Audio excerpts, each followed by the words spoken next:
Hi Dorcas, how you doing?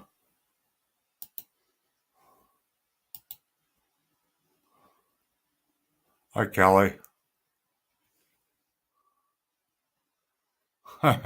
No, you're the second. You're the second.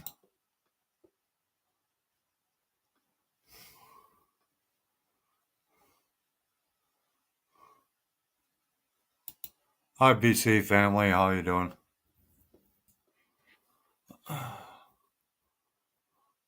Oh, not too bad.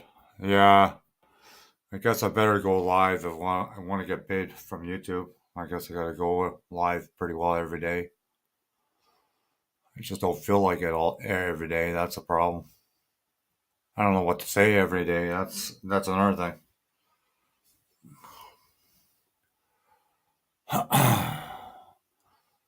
But this is the new camera, Kelly. It's a Razer. I did a review on it last week, I think. I like it. It's a lot better than the Logitech. I got a Logitech 920. I still have to hook it up again. My hand is getting better too, so hopefully I can airbrush the second color on the 55 tomorrow. Hi Chester the gamer, how's it going? Did Nitro do a live? Because I didn't get a notification. Did he go live or no? Oh, nothing's up, Chester. I'm just doing showing that I'm still around. I gotta start doing these lives every day if I want to get paid. That's the thing if you're monetized. So that's from what I heard, anyways. Yeah, I'm not sure either. I didn't get a notification, so I don't know.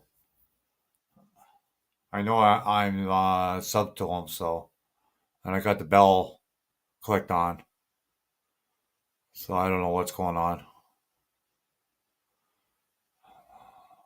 But I tell you, it's hard to get around just using one hand. But I think it's getting better. It's not as swollen as it was, but it was swollen pretty bad yesterday. I thought I broke something, but I didn't.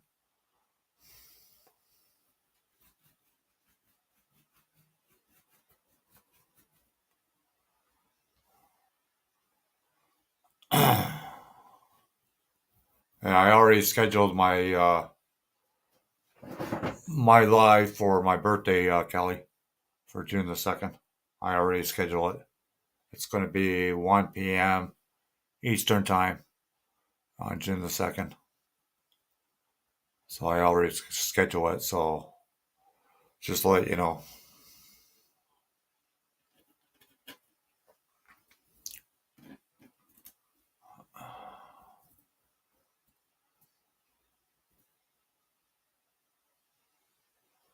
Yeah, yeah. Because your hand, like all my weight landed on my hand, so I was pretty lucky, very lucky.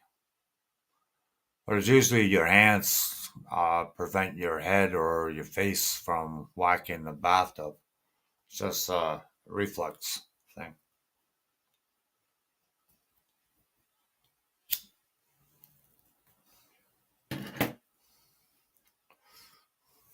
It's like if you throw a cat out the window, it's going to land on all four legs. It's the same thing. I was fortunate that I didn't whack my head or something, Kelly, because I live all alone. So no, I don't. No, I haven't used bar soap in a long time, Kelly. I use the body wash. That's what I use.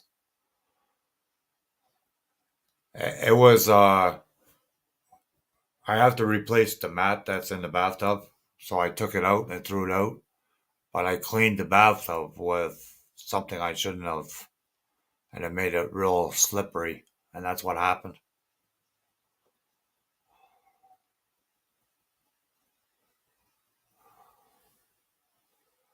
Hi, Tampa's wife. How you doing?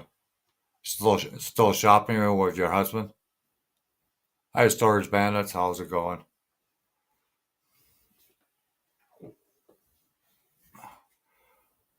I can't wait until I get my gaming chair. It's a lot more comfortable than this sucker. Yeah, I'm glad I'm okay too, Tampa wife. I was scared, I tell you, especially when you live alone. Who's gonna find you? You know what I mean? But I got myself out of the bathtub and whatnot, and then I called 911 and had myself checked out, and nothing was broken, so that was a good thing. But it's painful, like especially when you have a swollen hand and you're trying to go to sleep, and the thing is throbbing constantly all night. It's pretty hard to sleep.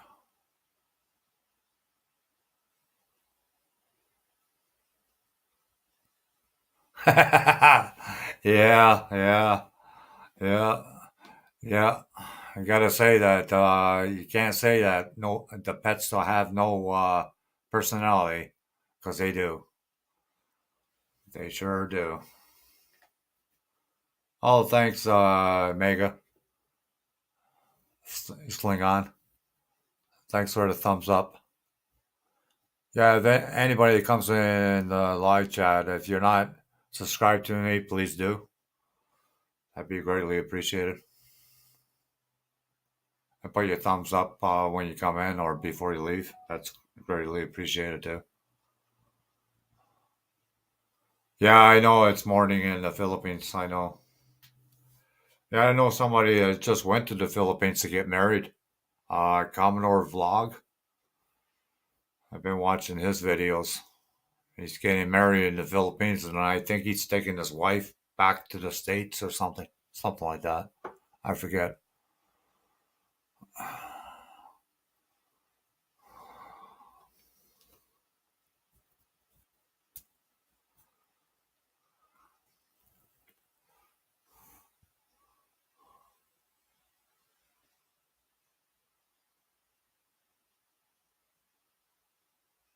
Yeah. Yeah, it's a good idea, man. Tampa wife. Get a motor on it so you can freaking run it right through out of the house. uh,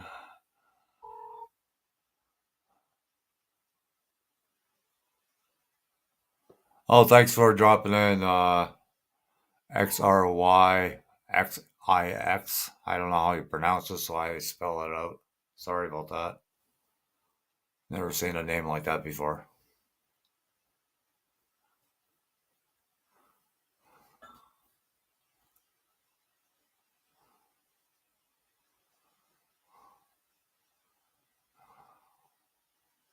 Well, I have no problem sleeping, Tampa wife. Just when my hand was throbbing, and I didn't know which position to put the hand in order not to throb, and it's ridiculous. It's crazy, but hopefully it's going to be over soon. I heal pretty fast, so it's pretty good that way. I go for through pain for a little while, but then I'm already after that.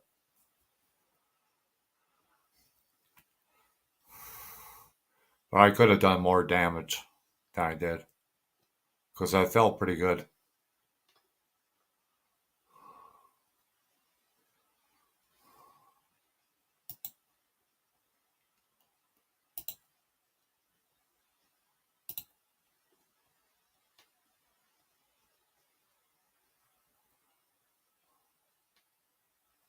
Oh, I'm sorry to hear that. Yeah, yeah, I have no problem with my lower back or my hip, Tampa wife. Thank God for that, because I know people that have back problems, had surgery, and then never been the same again. So I know, because it's all the weight is on your back, on the spine, so and your hips. That's where all the weight is on. So it's not easy.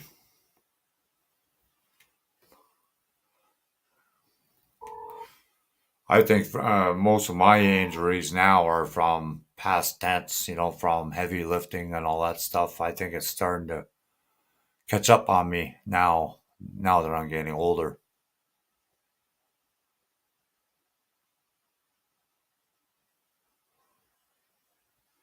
Oh yeah, I bet. Yeah, so everybody, I scheduled my live feed for my birthday. I hope anybody is welcome to come, and I hope majority of people will show up. That'd be greatly appreciated. It's on June the 2nd.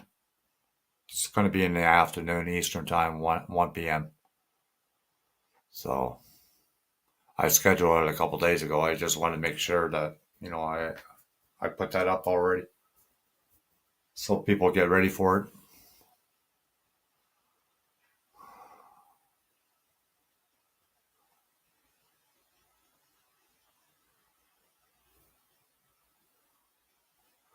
I wish, Tampa wife. I wish.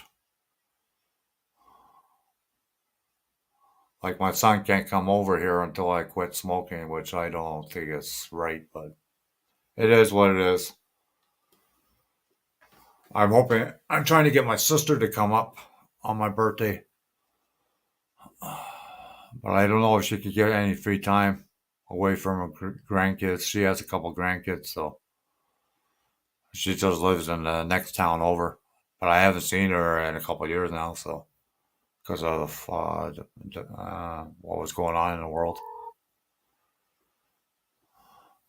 But if I do have cake, Tampa wife, I like Black Forest cake. I love Black Forest cake, or even a cheesecake. I would love a cheesecake. Just a slice. I couldn't eat the whole thing. Too rich for me. Oh, thanks, Storage Bandit. Yeah, I turned 65. 65. That's when I get my pension. Don't have to struggle as much as I do now. Do at the moment.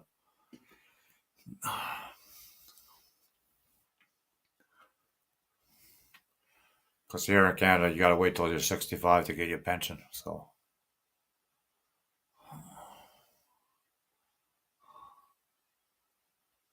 yeah, I know. Cheesecake is really rich, Tampa wife, but I could do with one slice right now. But that's it. I couldn't eat the whole thing. No freaking way. That'd be way too much for me. I'll probably have problems going to the bathroom if I eat a whole thing. Cheesecake and milk? Ah, cheesecake and beer. Storage Bandit.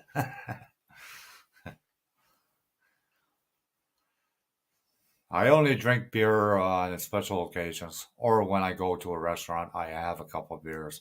I don't have beers any other time though. Like for my birthday, I'll have some beers, but that's it. No, I don't drink as much as I used to. You get older, you don't do those foolish things that you did when you were younger. Oh, it'd take me longer than that, Tampa's wife. But the thing is, you got to watch it because that cheese goes bad pretty fast. I forget the name of the cheese, but hi, Alexis, dude. How you doing? Yeah, I'm doing a little bit better, Alexis. My hand is start to function a little bit better now, so I had it checked out at the hospital and nothing's broken, so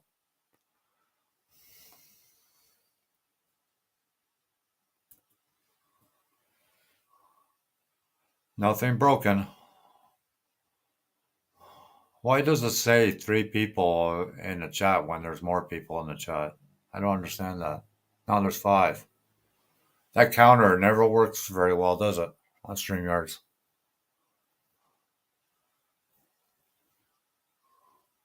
Yeah, well,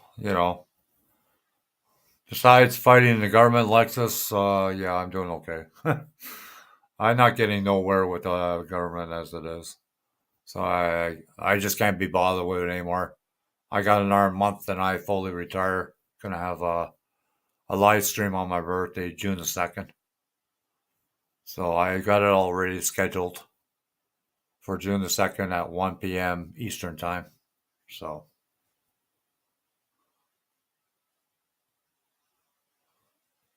yeah, it is off, Tampa's wife. It's always off. Like sometimes there'll be 13 people in the chat, and my counter says 0.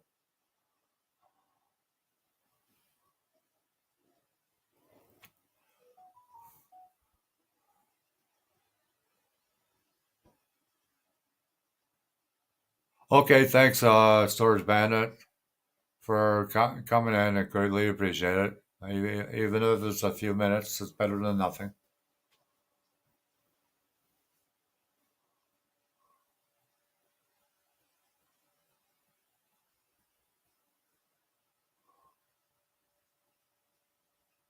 What was that, Tampa's wife? What the hell? What do you mean, what the hell?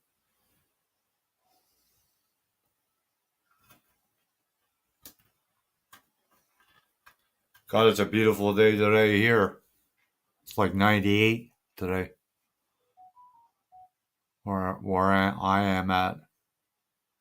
It's freaking warm like anything.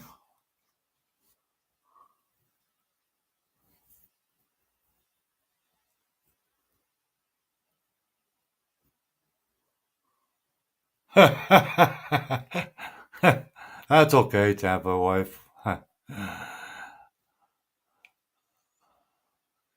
Yeah, I remember those days. I don't do it so much anymore. It's too expensive here.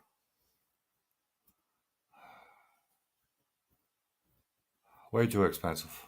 I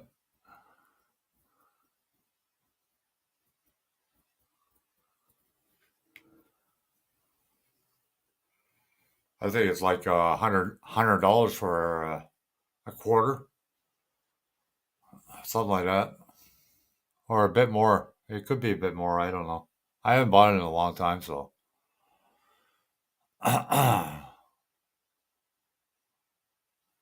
40 on Oz.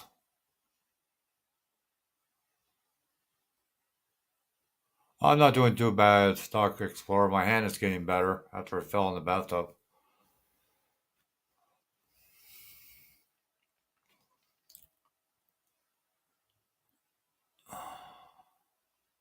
Yeah, I usually make my rounds around during the day, Stock Explorer, see who's live, and then try to catch as many as I can. But it's not easy all the time because there's lots of people going live at same times.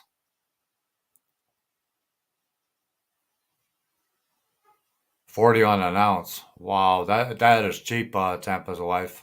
That is real cheap. Not here. Not here. I wish. If it was 40 an ounce, I would buy it for sure.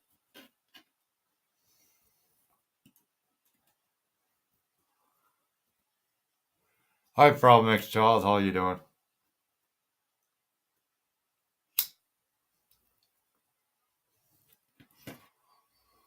Just telling everybody that I scheduled my birthday, going live on my birthday. Problem X Child. I scheduled it already a couple days ago for June the 2nd, 1 p.m. Eastern Time.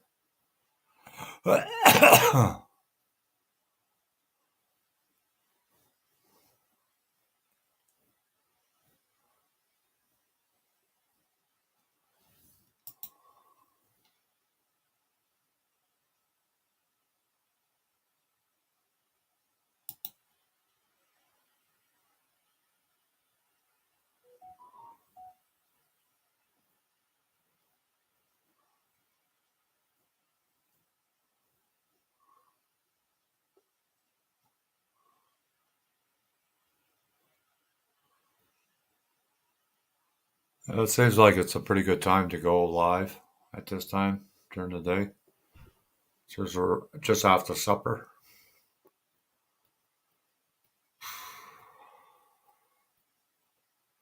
Yeah, someone told me that if you're monetized, you should go live every day in order to get paid. So I guess that's all you gotta do then. Don't like it, but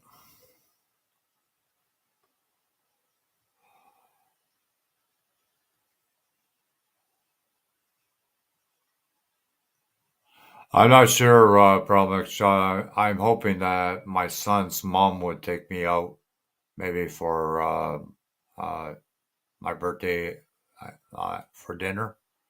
I'm hoping, but I'm not going to count on it because the last time she took me, I had to pay my own way. So I'm not counting on it. Oh, we could grow it too here, Tampa wife. We can grow it here too.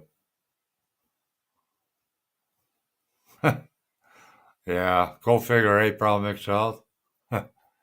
We just took my son out for his birthday yesterday.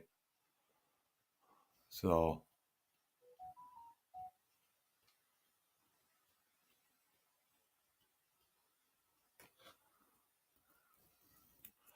we went to East End Mario's for his birthday. I had to pay my own way, of course. But wisdom, Ima, how you doing? I hope I pronounced your name right.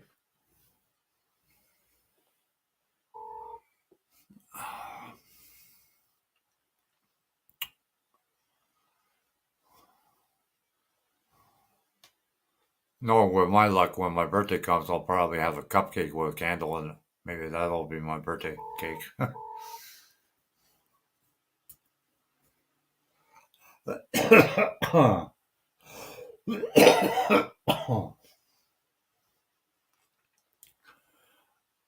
Oh, wisdom, you must be new here. If you're not subscribed to me, please do, because I've never seen you before.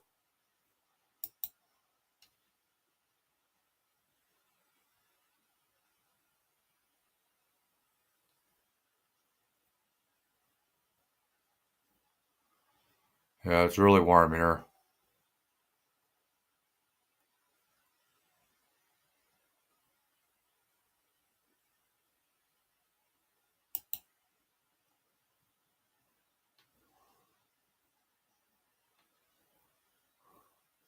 Oh, I gotta enjoy it as much as I can. I always enjoy my birthday, problem child, no matter what, because I lost a lot of friends over the years, and I find, you know, that I made another year in this world. I'm doing pretty good. You're hoping to hide on your birthday, Tampa wife? Why? We don't give bumps anymore. We used to give bumps over here in Canada. I don't know if you get do it in the States, but oh yeah, that is one special day for me. Problem X child is my birthday. I don't care. Nobody could put me down on my birthday. No freaking way. I won't let anybody do that. No hiding. Well, I know a lot of people, that they don't like to celebrate their birthday because they go, oh, another year. Well, it's just a number, that's all. Like I'll be 65 and I feel like I'm 30. So I don't have no health issues, so that makes a big difference too. Okay. I wasn't sure, wisdom. Like I got quite a few people on my channel, so it's hard to keep track of everybody.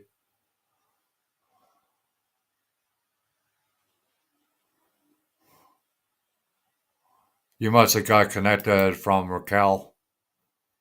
You're in the Philippines, aren't you? Wisdom. Hi, Leonard. How you doing? How tall am I? I'm 6'1". I'm 6 feet 1 inch. That's how tall I am.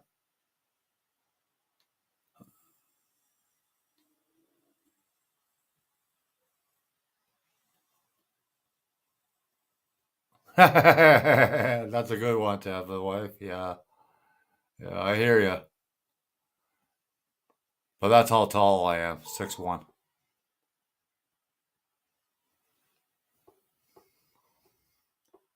And the funny part is, I was 5'2" until I was 19. And then all of a sudden it started growing again. I was the shortest guy, boy in high school. Shortest.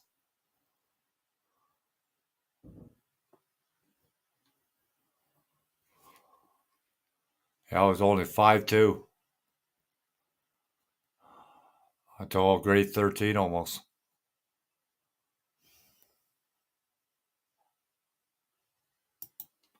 Now I see kids that went to high school same time as me, and I have to look down at them. But before I used to look up at them because they were all taller than me. Yeah, it was. It was Tampa's Wife. You're right there. Okay, Problem Child, grab yourself something to eat.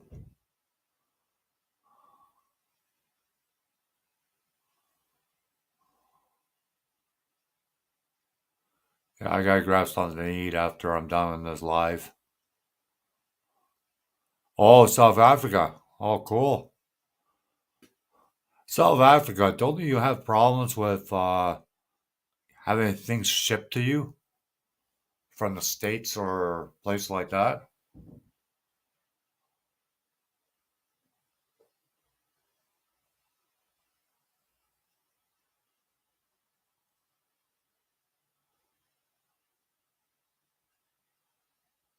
Yeah, you think that's bad, Tampa wife? My ex-wife was only 4'8", somewhere on there. Yeah, she was short, really short. Small feet too.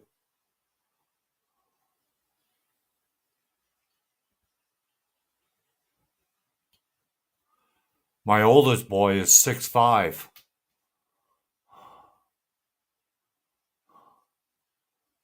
Yeah, my oldest boy is 6'5". Size 13 shoe.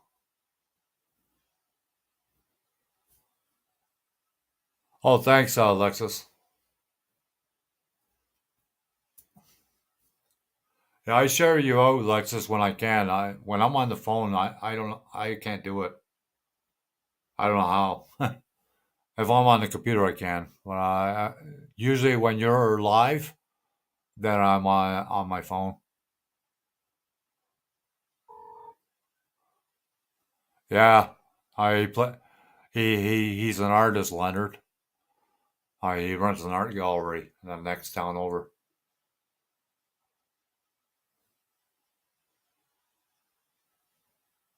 I am 5'11". I wear a 14 and a half shoe. Holy shit.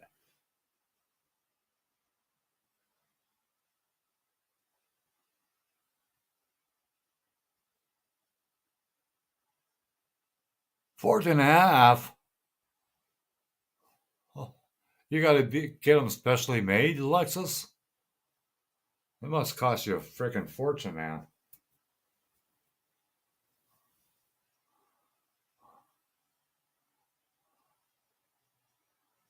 Hi, Luke. How you doing? I'm doing good. My hand is getting better after I fell in the bathtub. I fell in the bathtub a couple days ago, landed on my hand. I was doing all right. I didn't break anything. That's the main thing.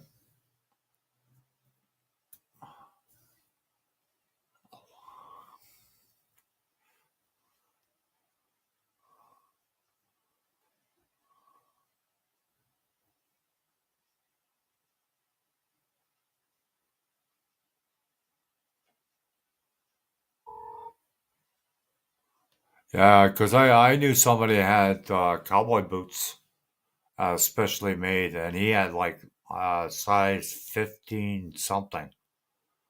And I think at that time it was like 400 bucks for a pair of cowboy boots for him. It's freaking expensive.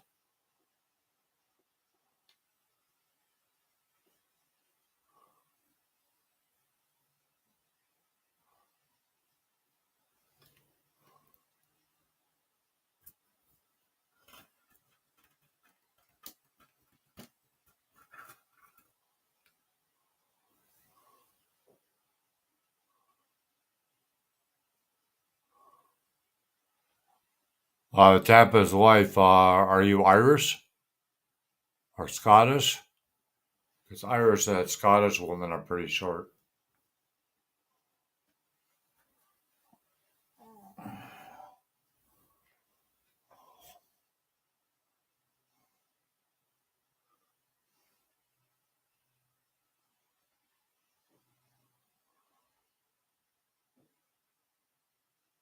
Oh, I got rails in my bathtub, Tampa's wife. But what happened was I removed the bathroom mat and I cleaned the bathtub and I used the wrong cleaner for it and it made it real slippery and that's what happened. You're a mutt.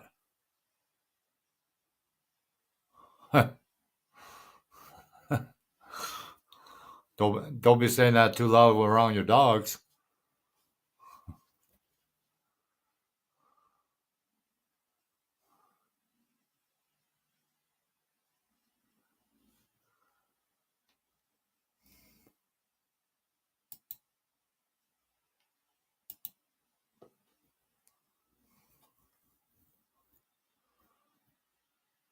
No, I got rails in my bathroom, Tampa's wife. This complex I live in have a lot of handicapped people living in it. So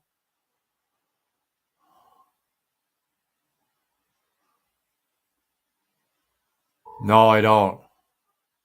I don't have a cat, Leonard. I don't have a dog either. Yeah, that's what I thought, Tampa's wife. That's why you're short. It runs in it, it runs in Irish and oh, you're part Indian too. Wow, you're quite a mix. No, I don't have a cat, Leonard. I don't have a dog either, but I do dog sit for my son's dog. My son has a dog. He has a Jack Russell. I don't care for those dogs.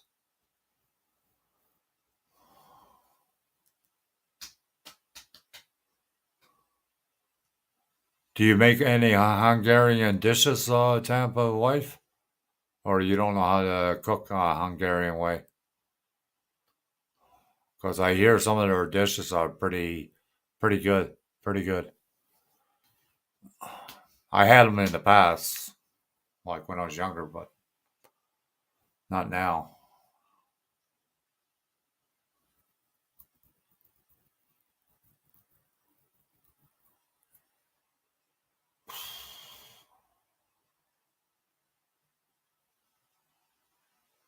Oh, 7 people in the house. Thanks all for coming. Greatly appreciate it all.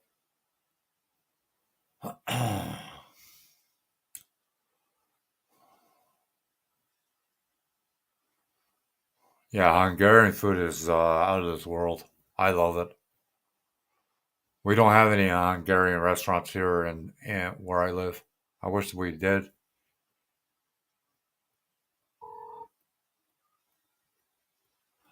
Yeah, Hungarian goulash. Yeah, yeah.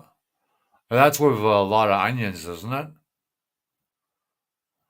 It's not Hungarian goulash with a lot of onions. Onions is one ingredient in it, anyways. I know that.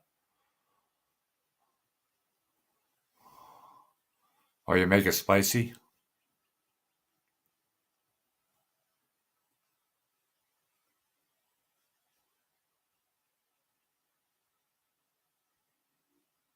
Yeah, no problem, Alexis.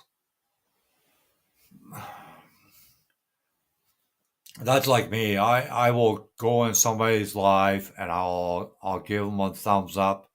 But if somebody else is going live, I just go back and forth,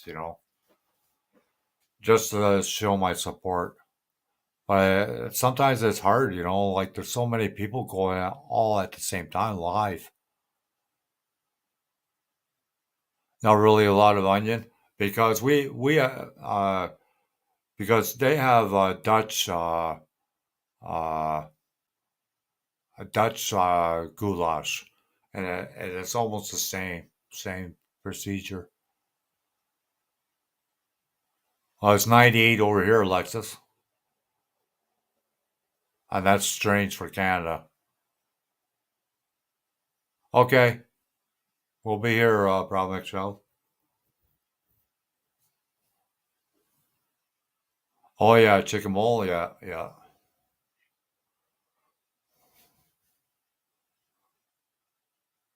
yeah. I know. I know it's a Spanish dish.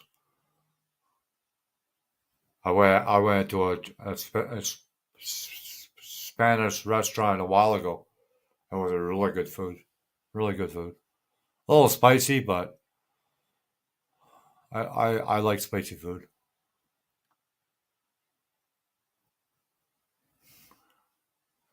I just hoping. Well, I don't get my gaming chair till July, so I can't wait. Be more comfortable sitting here talking to you people.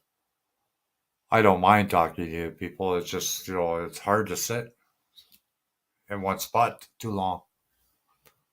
I don't know how people do it for 6, 8 hours live stream. I can't do it. No freaking way.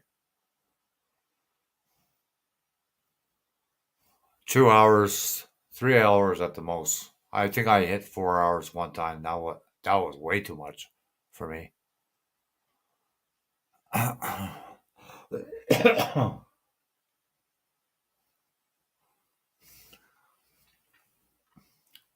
Yeah, this is the new webcam I got. Razer Keo X. I tell you, it's amazing. I love it.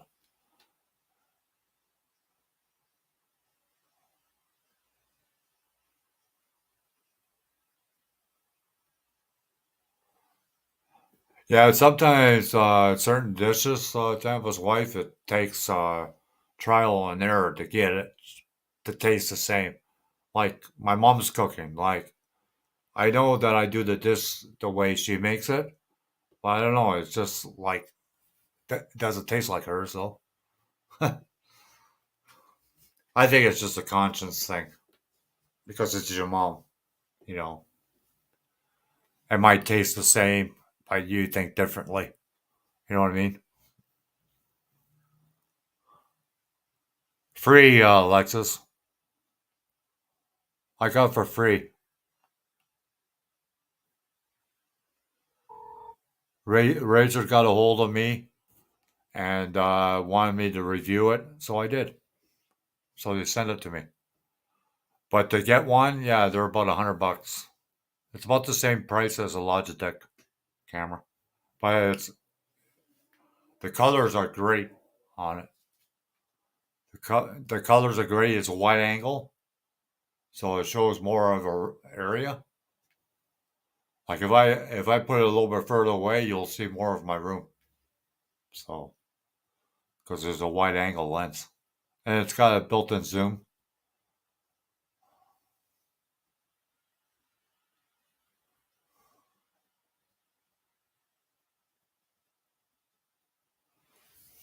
Yeah, here's my other camera.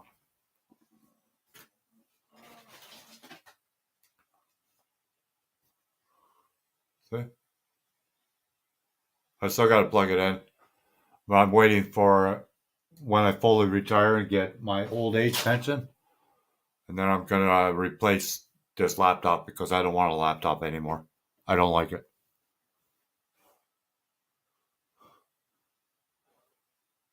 Yeah, I was surprised. It's not the first time I had things offered to me.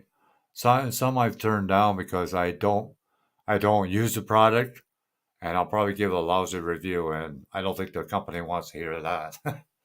So,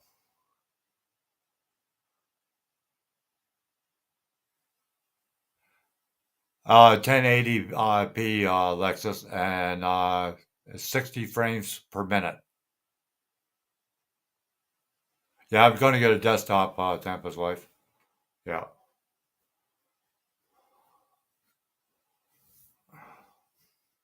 But I'm going to get the monitor has everything built in, and then you just have the keyboard and the mouse separate. And you don't have like a tower. That's the only thing. Because my desktop the one that I used the most died on me. So I want to replace that one eventually. Yeah, I like it, Lexus. I've used it now 3 times now. A lot of people say the audio is not that great, but I think the audio is just right on. It's not too loud. It's just right. So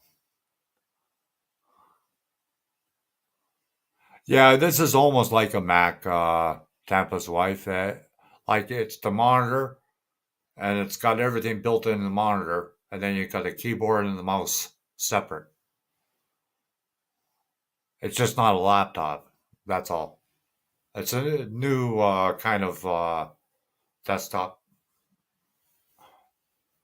It's a 27-inch screen. So, but with the laptops, you only have so many hookups. Like all my hookups are full now. I like to put audio on this, but I can't because I don't have any extra outlets for it. So,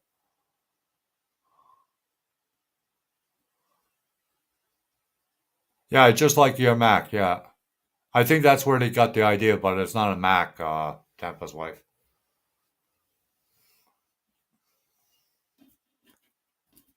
I'm getting that, and I'm getting a gaming chair.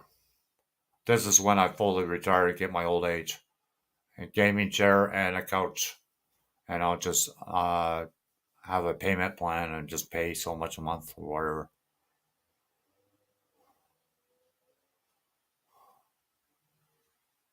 whatever. I need a gaming chair because this chair is very, very uncomfortable.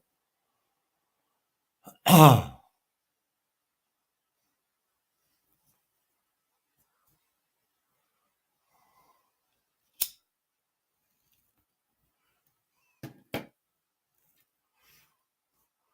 then I have to get another spray booth. That's another thing that I have to get. But I'm going to get a bigger one than I have. Yeah, I look at this way, it'll be the last thing I get before I go to heaven or whatever, Tampa wife. So I figure, well, I might as well get it now after I retire, and that'll last me till my last days on earth, as they would say. So,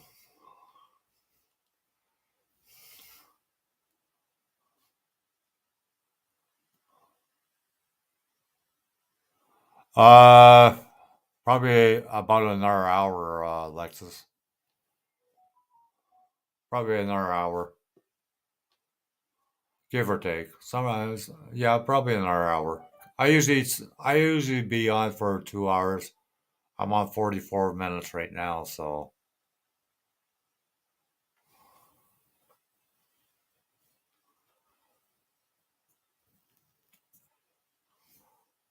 but that's what my plan is, Tampa's wife, because I need a new couch, and there's a place that you can get all this stuff, and you just pay a monthly fee.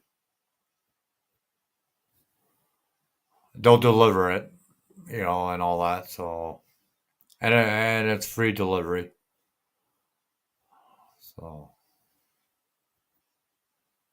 hi, RK Pop, how's it going? Oh, I just posted I scheduled my live show for my birthday, June the 2nd at 1 p.m. Eastern Time, RK Pop. And my hand is healing pretty good after I fell in the bathtub. So I just went to the hospital, got it checked out, make sure I didn't break anything, and I didn't. So,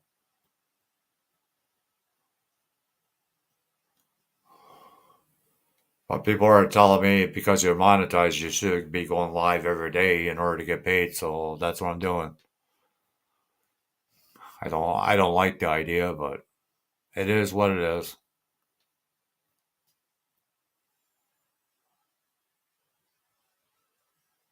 Yeah, you got that right, Tampa's wife. You got that right. But what I don't get, Tampa's wife, like Now that going to be retired, why do I still have to pay taxes? Like I pay taxes all my life. That should be a no go. You shouldn't have to pay any more taxes when you retire. That's that's how I think about it.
Oh, okay. So your service is down right now, Arcade Pop? That sucks.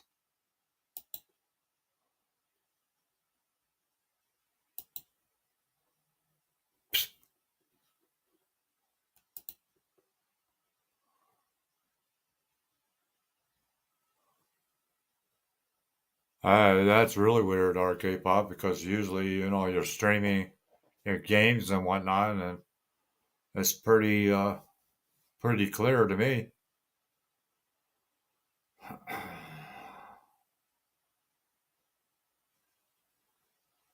Okay, we'll be here, Alexis, for you. We'll wait for you.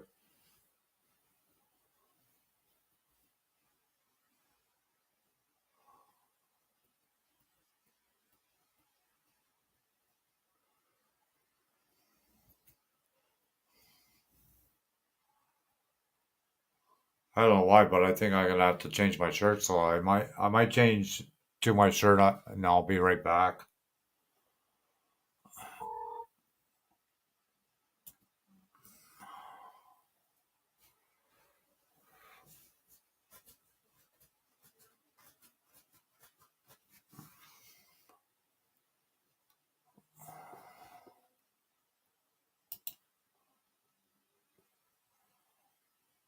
I'll be right back. I'm just gonna change my shirt because this thing is too warm that I got on now.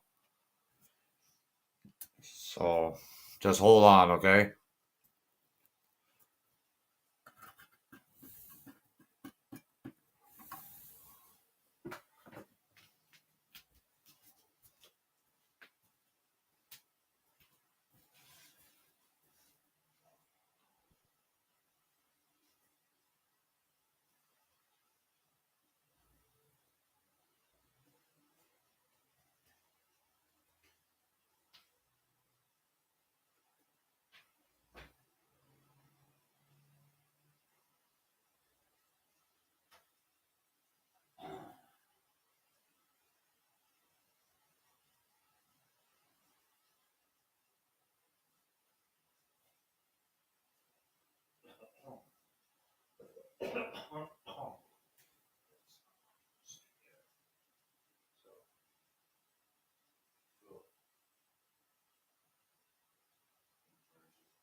I'm back.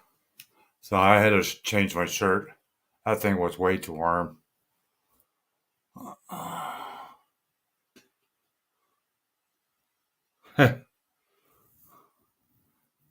Yeah, yeah, I have the same problem the odd time. You see the meters drop a bit, on your meter, you know, because I'm on Wi-Fi. This laptop and has a tendency to drop sometimes.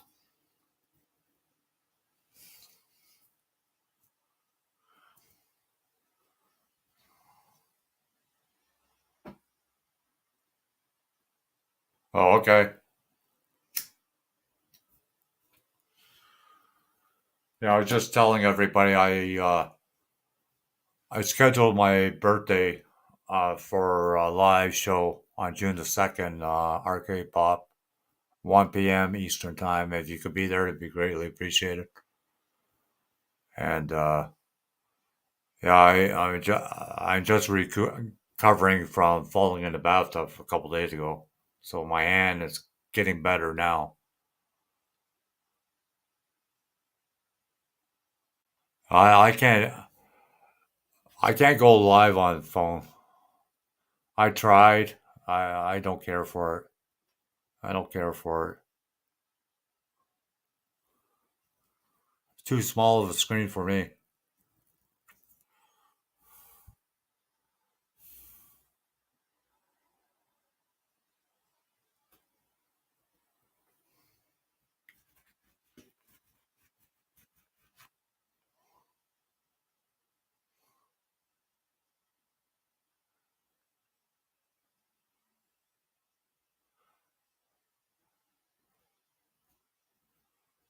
Hey, RK Pop, do you use Nightbot or Tube,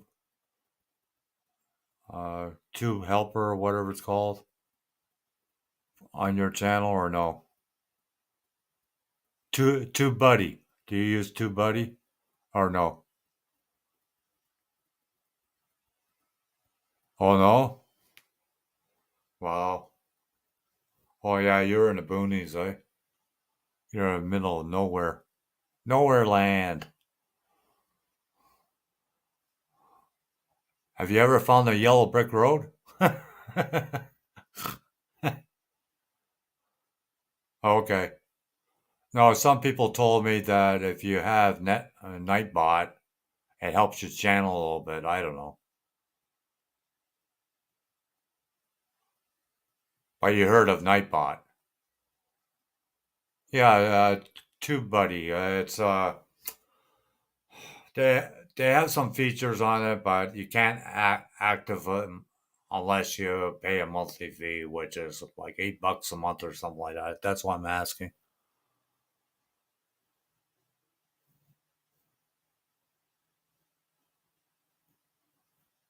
Nightbot, I never use that. Oh, okay. No, I'm just asking because some people say that it helps you with your channel. I don't know. I'm learning new things every day. I don't know. But from what I've seen with Nightbot, it acts up sometimes, and I don't know. I think I would get frustrated. I don't have the patience for that stuff. That's why I don't have it on my channel.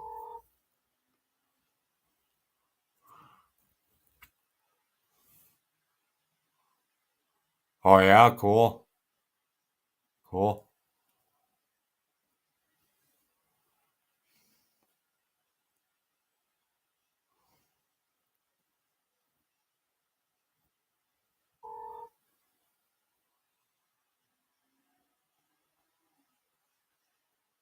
Yeah, yeah, that's what I heard too. And you got to watch with Nightbot because it'll time people out with all your knowledge. I noticed that too. So I'll just leave my channel the way it is. I'm not gonna bother with that stuff.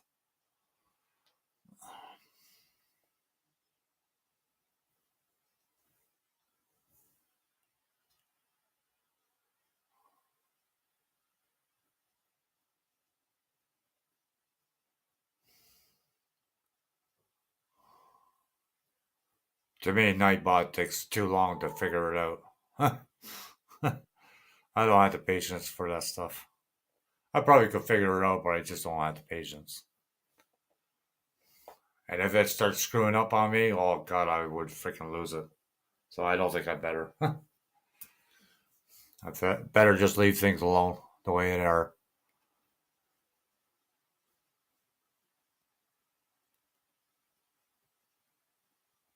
Okay. Yeah, that's what I usually do, arcade pop. People that I know, I give them a jacket or a wrench or whatever. I just make sure that I remove them when I'm done my live stream. That's all. Because I had somebody play around with my channel a while ago, and I wasn't too happy because I forgot to remove the people that were mods after the live stream. I will do that again. I know that.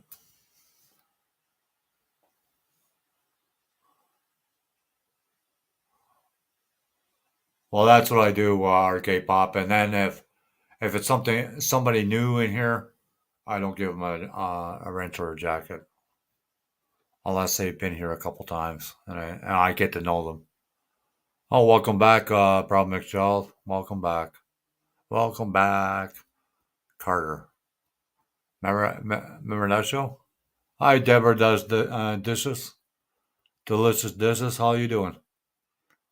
I was just explaining to everybody that I scheduled my birthday for June the 2nd, 1 p.m. Eastern Time. Trying to get as many people to come when I go live. Because I might have a special guest. I'm not sure yet. I'm not telling you who the person is either. Yeah, yeah, yeah, yeah, yeah. Actually, I think what was his name? The guy that played Saturday Night Fever. He was in it too.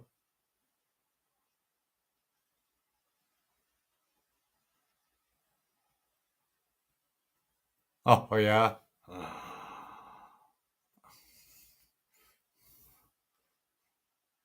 John Travolta. He was in there.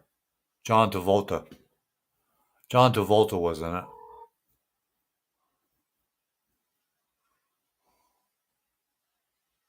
That was when he was a lot younger though. That was before Saturday Night Fever, I think. Pretty sure of it.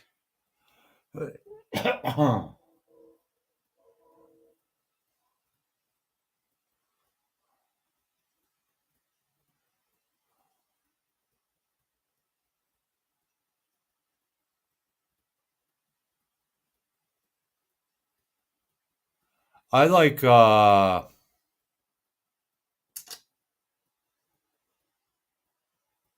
god. There's one play I like. Uh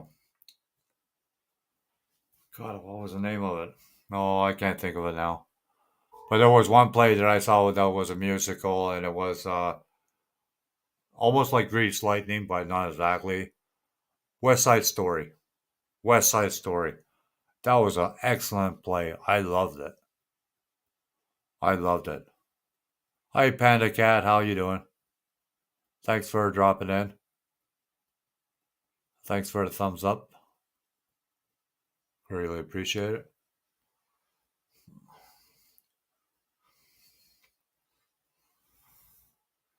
That's the only musical I liked.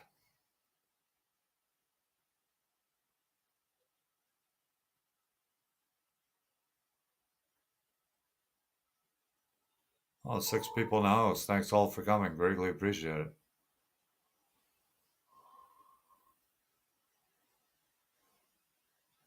Yeah, I remember Sha Na Na. Yeah, I remember that. Yeah, yeah. You want to talk about songs? Chuck Barris. He sung the song "My Ding-a-ling-a-ling," and I can't believe that became a hit. My Ding-a-ling-a-ling. Stupid song. That's like Tiny Tim. Tip through the tulips. Tiptoe through the tulips. Honey, that was a hit too. Yeah, time really flies, bro. Exile, you're right there.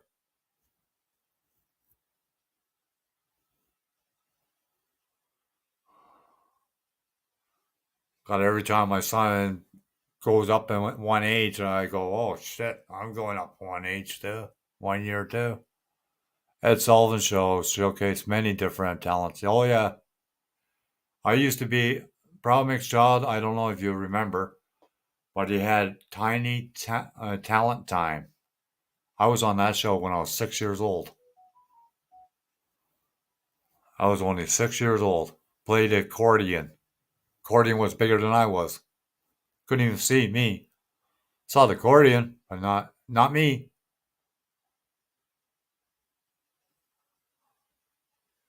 So you know the song, eh, Tampa Wife? Hi, Corner Clubhouse. How you doing? Thanks for dropping in. Anybody that's in the chat that's not subscribed to me, please do. Because usually I go live every night. I'm gonna start anyways. I have to because now I'm being monetized. It's the only way you're gonna get paid. So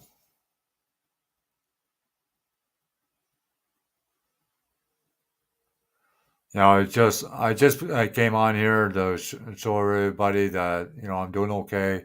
My hand is getting better after I fell in a bathtub. Oh yeah, that must have went pretty well, Tampa wife.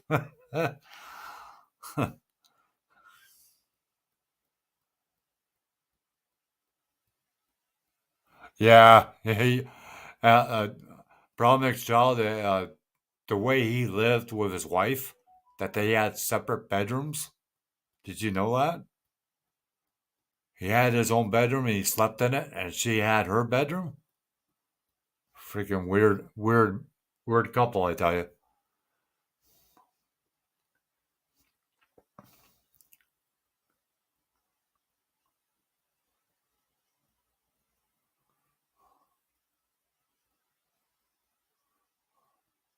But when you think back, some of the old songs, like just the mention of it, my ding a ling ling, like you could take it however way you want.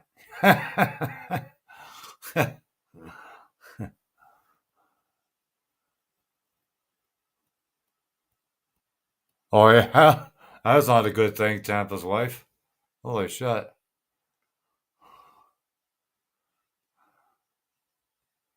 Yeah, my son's mom is getting married, May the 18th. He's not a happy camper about it. Not happy at all. And she's marrying a guy from Bahamas.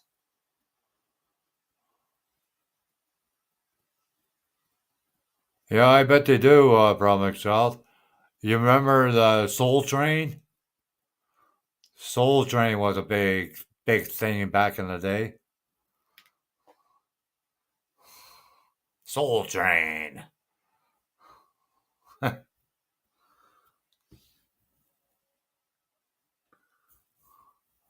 I've been around for quite a while, and I remember a lot of the old shows. I tell you, a lot of the old shows.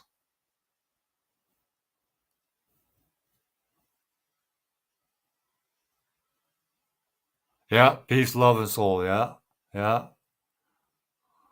yeah. When you think back and you see those hairdos and the bell-bottom pants, and uh, they look like pajama pants on, and oh my god, hip huggers. But we laugh now, but we all wore it when the time was around. Yeah, American Bandstand. Yeah, yeah. Yeah, Soul Train. Yeah, yeah, yeah. That was quite a while ago, though.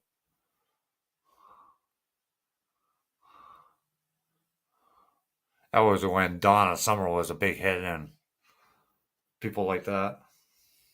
Diane Ross. Oh, thanks, Shane. Thanks. Thanks for the thumbs up. Yeah, the disco days. Yeah, yeah. I don't miss them. Problem Health.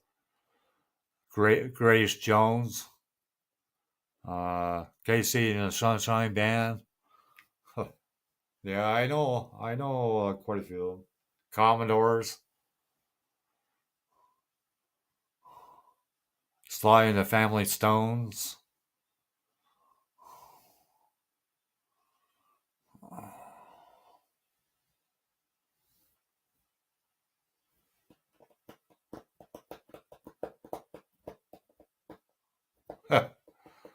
Yeah, I got a real good memory problem, Health.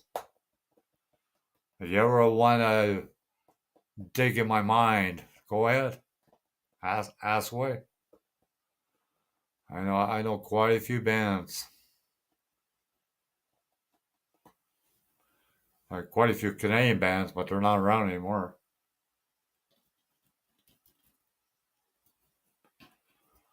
I think Lighthouse was the very first Canadian band around. The Animals and Beach Boys and featured a lot on Ed and Sullivan. Yeah, so did the Beatles, Problem Health. That's where the Beatles first got noticed. Beatles, the Monkees, the Osmonds. The Osmonds were on Ed Sullivan's show too. When you think back, Ed Sullivan was a character though.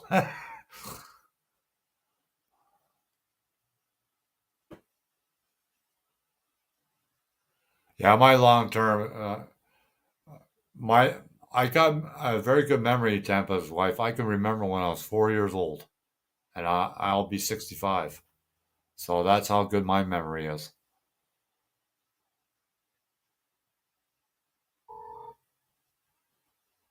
Oh yeah, the Mamas and Papas. Yeah, I remember them. Yeah, the Hermits. Yeah,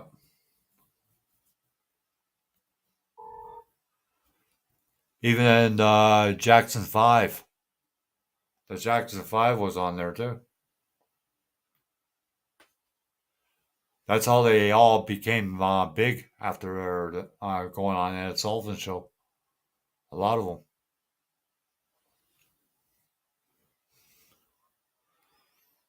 Like the Tiny Talent Time, that was located in Toronto. Oh yeah, TV sure has changed. When I was growing up, Problem Shot, there was only 4 channels. That was it, and it wasn't on all day. It came on at a certain time of the day, and it was done a certain time of the day too. There was only 4 channels, so we didn't watch much TV when we were growing up.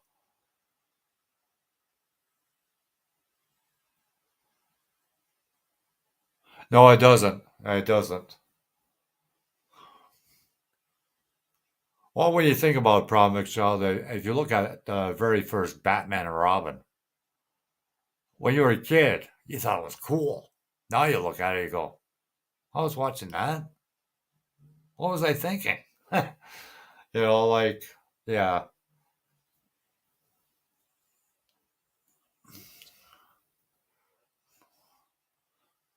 I love watching the Carol Burnett show or the Laughing. I love watching those shows. And they're all on YouTube. Yeah, Adam West, yeah. Leotards. They wore leotards back then.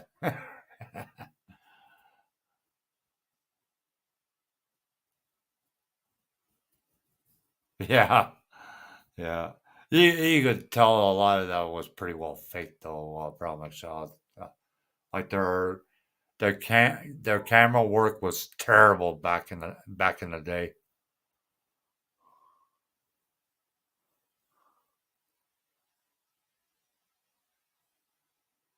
Oh yeah, Mama's Family. Yeah, and then Nan and the Professor. Nan and the Professor. Yeah, we could talk about old shows all freaking night, probably, Michelle. Yeah, Benny Hill. Yeah, yeah. Mr. Bean on the buses. On the buses was a good show. I like on the buses. The English show. Are you being served? Remember that show? Are you being served? The one woman had purple hair,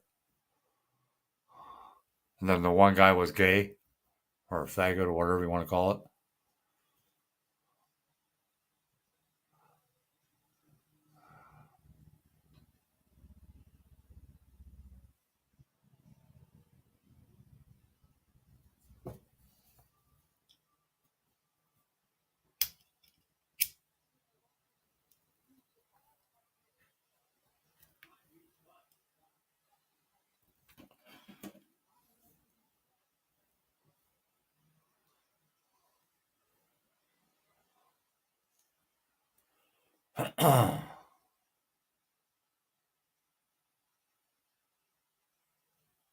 Oh, Benny Hill. My favorite Martian. Lost in Space was a real weird show.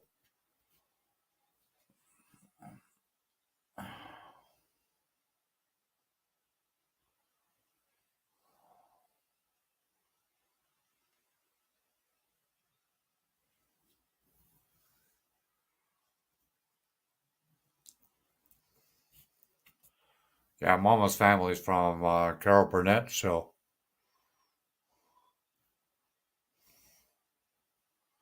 She was a character.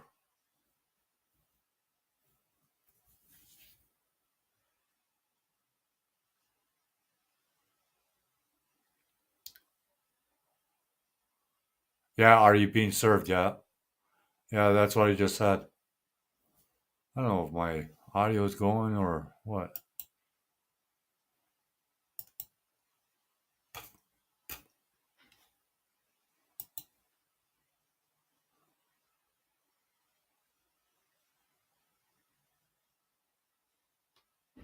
Yeah, the Twilight Zone. Yeah, yeah.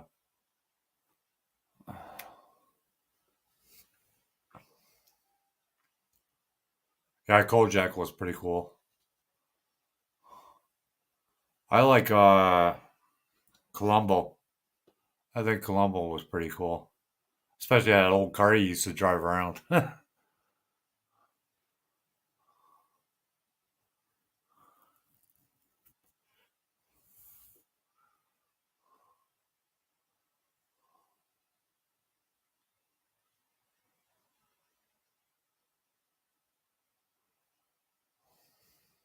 On the buses were really, really funny. I thought it was.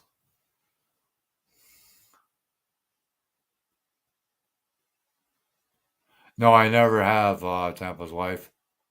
Dark Shells, that's the first time I ever. Well, I heard of it before, but I never seen it. No, no, I haven't.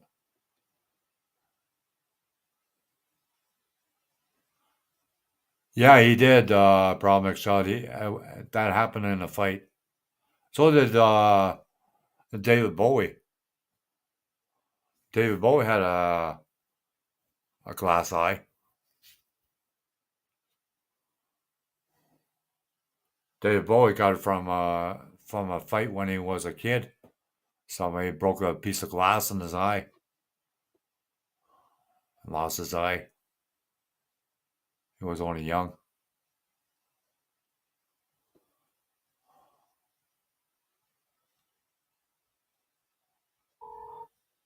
But I just like the way he did things.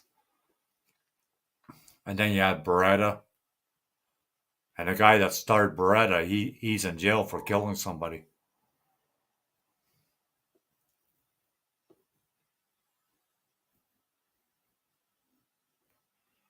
I always liked Bewitched. I Dream of Jeannie was a good show.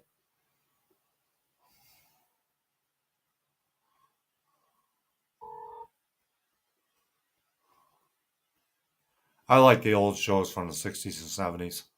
Wild Wild West. Yeah, yeah. Miami Vice and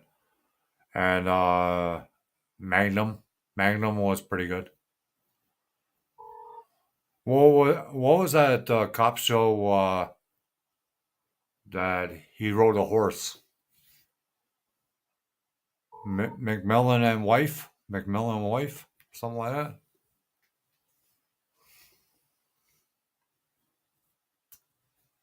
That was a pretty good cop show. Police Woman.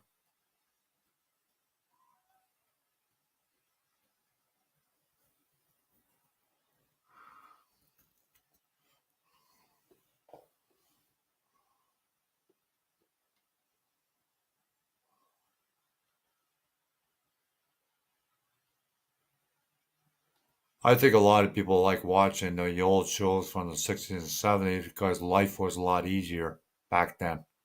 I think that's the reason why a lot of people like watching those shows. People weren't making a ridiculous amount of money to make a show either.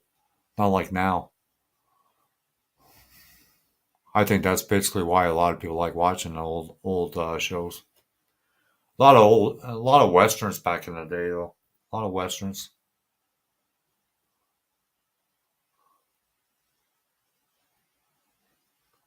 Oh, Angie Dixon. Oh yeah. Now you're talking. My favorite actress of all time is Sandra Bullock. And she still looks good for her age. I'll take her at her age. No problem. Yeah, I love Sandra Bullock.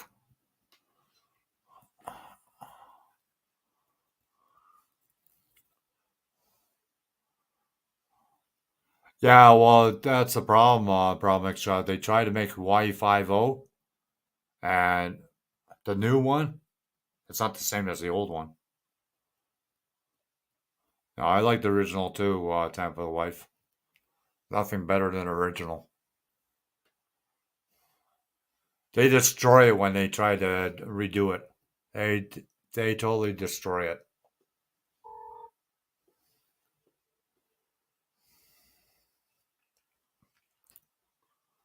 It's just like Star Wars. When they first started, it was pretty interesting. At the end, it started getting boring.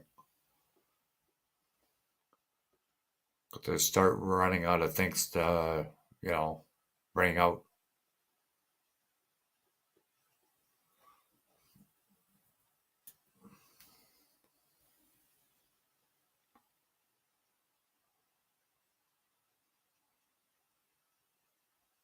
Yeah, I don't know what my favorite one was. Wild Wild West. Problem Child. It's about two guys on a train, and the one guy has all these secret compartments in his shoe and whatnot to put his guns and whatnot in. But my favorite show of all time is Mission Impossible's and Man from Uncle. I didn't care for Get Smart. I didn't care for that. Yeah, me too, Tampa's wife. Me too. It's just like if you look at Gone in 60 Seconds. The very first one was really, really good. And when they redid it with Cage, it was not that good. I didn't think it was, anyways. I didn't care for it.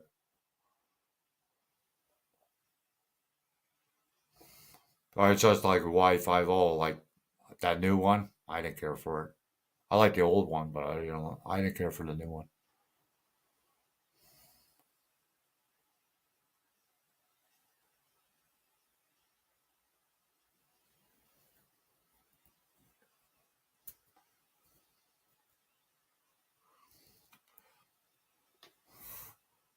And I love Laura Hardy movies. I think they're hilarious.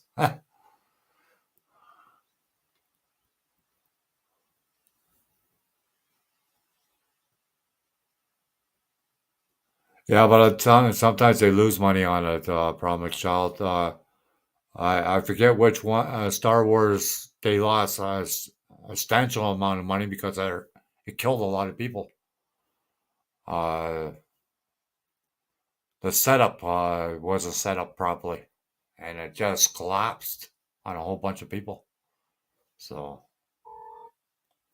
hi Nitro Freak. Thanks for coming by. Did you go live tonight or no? I was wondering about that because you were saying that you were going to go live. I didn't see it. I see you go live. If you did, I'm sorry I missed it.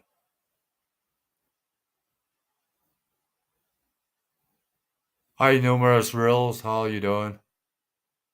Oh no, not yet. Okay.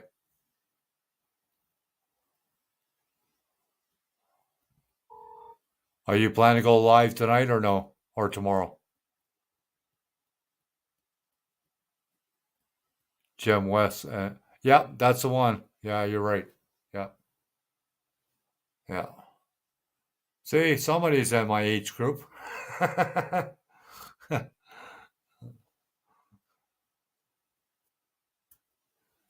So I don't feel that old then.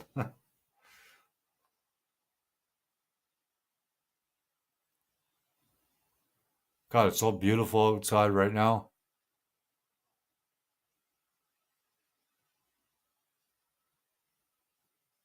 Oh yeah, the Rat Pack. Yeah, probably gonna have to do it tomorrow, man. Okay, no problem, Nigel.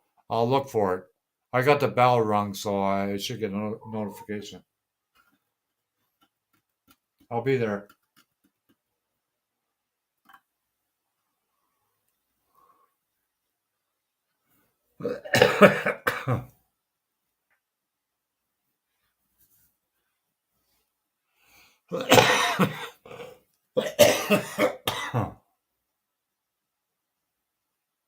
Oh yeah, yeah. They had a show for that. They had a name for that problem itself. I forget the name of it. Dean Martin always had a freaking drink in his hands.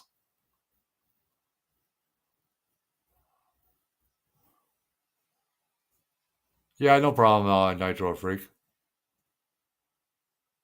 So yeah, it's good to hear that you build model cars and that.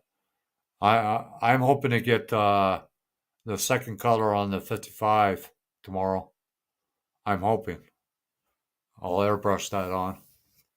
I'm hoping, anyways. All depends how my hand is doing tomorrow. It's doing not too bad now, but I'm not going to push it.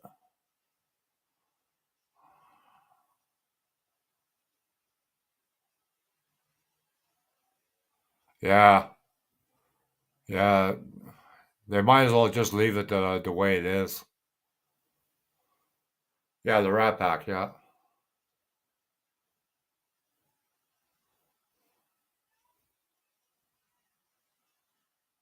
that's quite a while ago. All those guys are gone, long gone.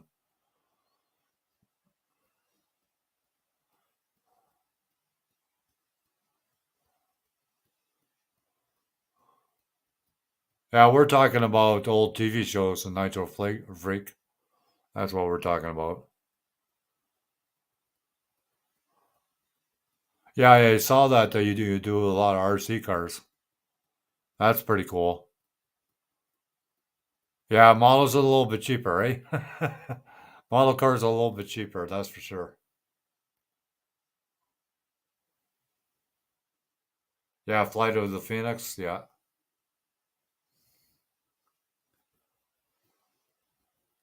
I like Battlestar Galactica. I like the Big V or the Files V Files. I think it was called V Files. That was pretty cool. That was on air for a couple years.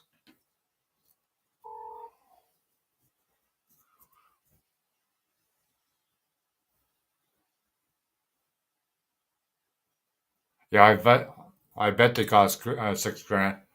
Yeah, my brother is into the RC boats. Nitro Freak. and he's got RC helicopters too, and those helicopters cost a fortune. I think one helicopter he's got it costs him like $1,500.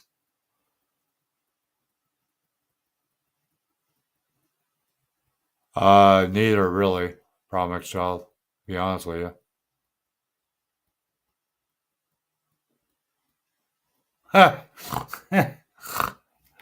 Yeah, yeah. It's an expensive hobby. Well, any hobby is expensive when it boils down to it.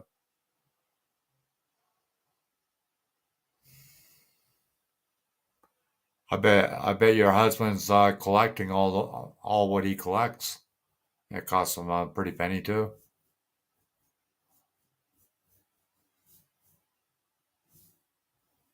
Yeah, they are expensive, Nigel Freak. You're right there. Yeah, because and the thing is, if you could fly an airplane, you, there's not to say that you can fly a helicopter.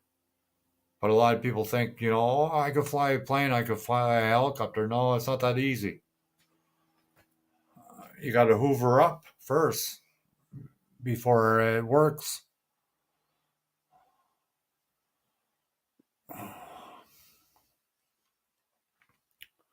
But any hobby is expensive right now in Nitro Freak. Like my hobby too, like I bought all my tools before I retired. I don't need no tools at all. Well, the odd one, but nothing expensive. I got all the expensive goods before I retired. So,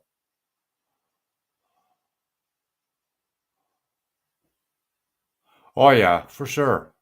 Oh, these were stunt helicopters, Nitro Freak. I don't know if there's a difference or not. Yeah, I bet, or not more, Tampa wife.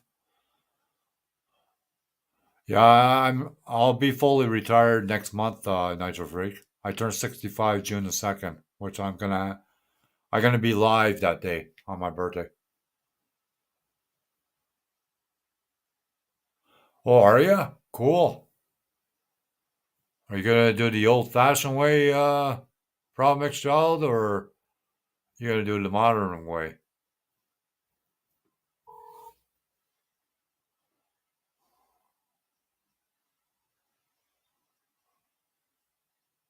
Oh, cool. Thanks for your service, Nitro Freak. Thanks for your service. You probably don't hear that very often anymore, but I thought I'd say it. Oh, great.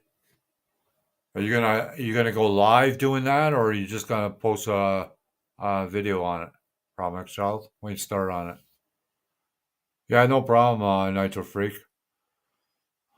My dad was in the military, so I know what it's all about. He was in the World War II.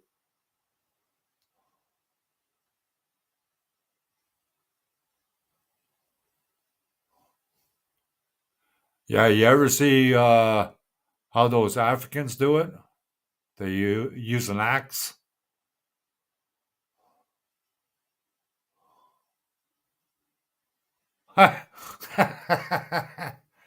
That's an idea. Tampa's wife.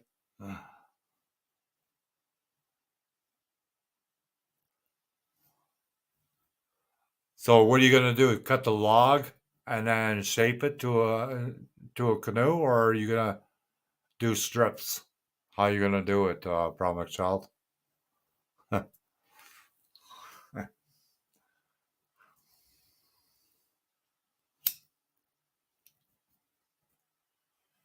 Tampa's wife might be still high. I'm not sure. Oh, strips. Oh, okay. So you're not gonna do the old like how the Africans do it, because they hollow a log out and then they shape it into a canoe. One project at a time. Well, I don't think you'll make a sub out of freaking wood. That's for sure. It wouldn't stay very long.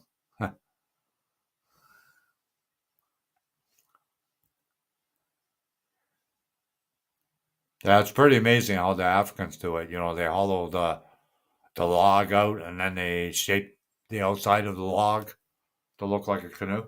Pretty cool. Yeah, kind of figured that, Tampa's wife.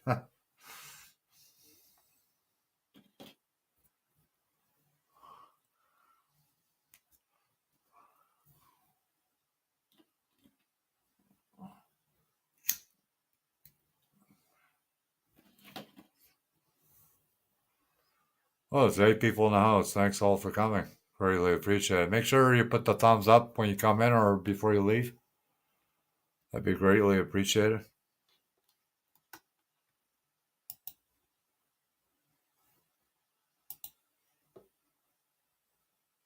Hi, badass thing. How are you doing? How are you doing today? Yeah, I was just coming on here showing that I'm okay. My hand is healing pretty good after I fell in the bathtub. So, and I just posted a schedule of my birthday on June the 2nd for a live stream. So,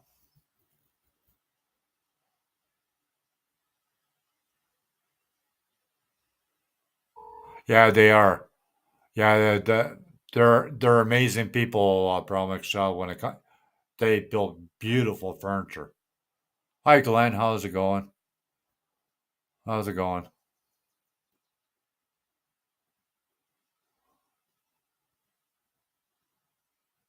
Oh, you're in Daytona on vacation? Oh, cool. Cool. Yeah, it's 98 over here in Canada. It's pretty weird.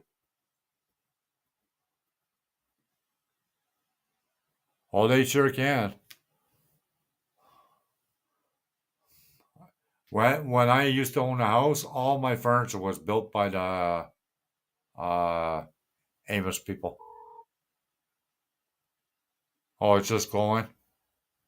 Glenn, did you receive the shop card yet?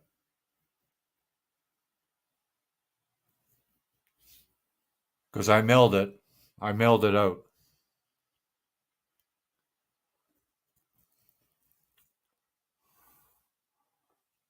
Doesn't sound like you're having a good day, Glenn, from the sounds of it.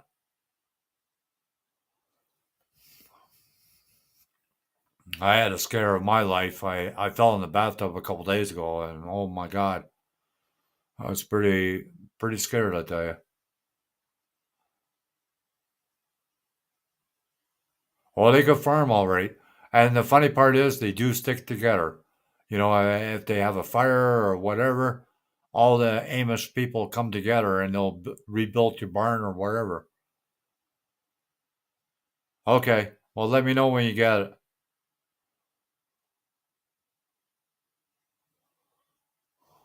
Yeah, they get up early in the morning too, Nitro Freak. They get up like four a.m. in the morning to do all the chores, and they don't stop till late at night.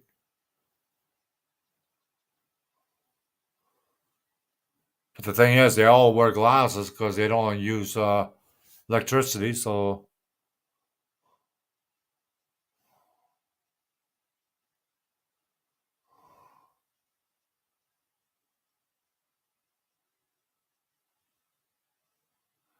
yeah, and they're excellent cooks and bakers, and uh, there's not a bad thing you can't say about those people. That's for sure.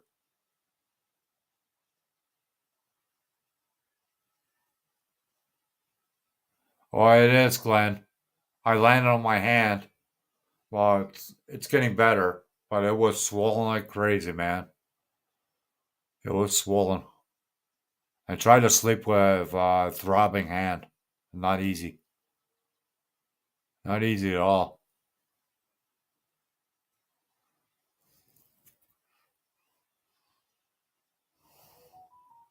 But it's getting better.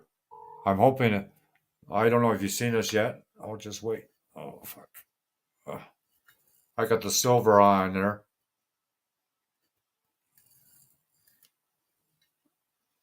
and then I'm gonna paint the purple. I'm hoping tomorrow if my hand is gonna be okay. I'm not gonna push myself. Like if my hand is still tender. I'm not going to overdo it because at our age, like you said, Glenn, you have to watch it because it doesn't take much to activate it again. That's for sure.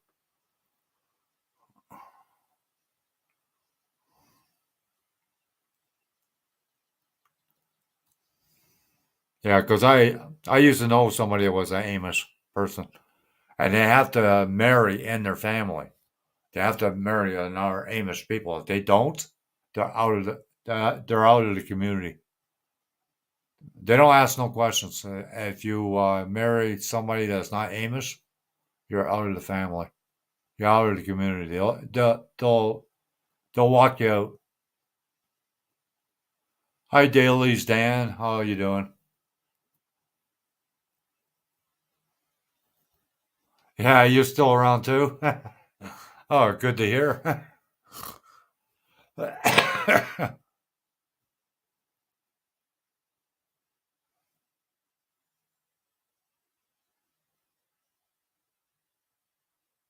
Yeah, we see a lot of those carriages with horses here, Tampa's wife, and a lot of people, a lot of them get killed.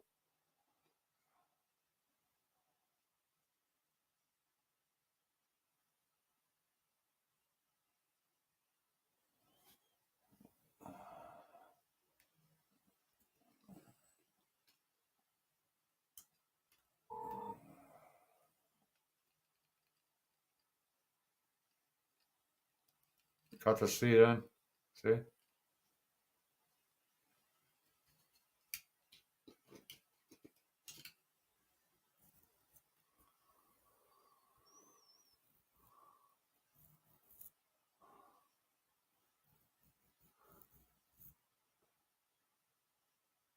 I'm gonna be Glenn. I'm gonna be start showing old magazines.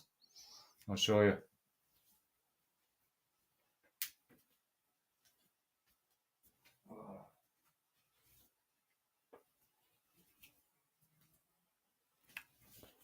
like this. I'm gonna start showing things like that on my channel. I'm gonna do it once a week. Yeah, it is a Pro Street 55 Nitro Freak. It's a scratch built chassis out of uh, out of plastic. It's all scratch built. The motor is 3D printed and things like that.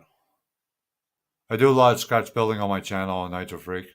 I've got a playlist of a whole bunch of how to's on there, and they're all cheap because I'm cheap.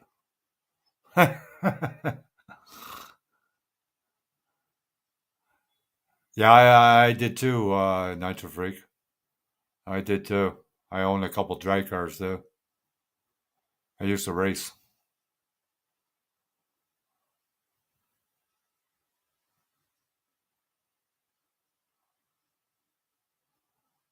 So you think it's a good idea, Glenn, to show old magazines? Because I got a whole bunch of old magazines from the 50s, 60s, 70s.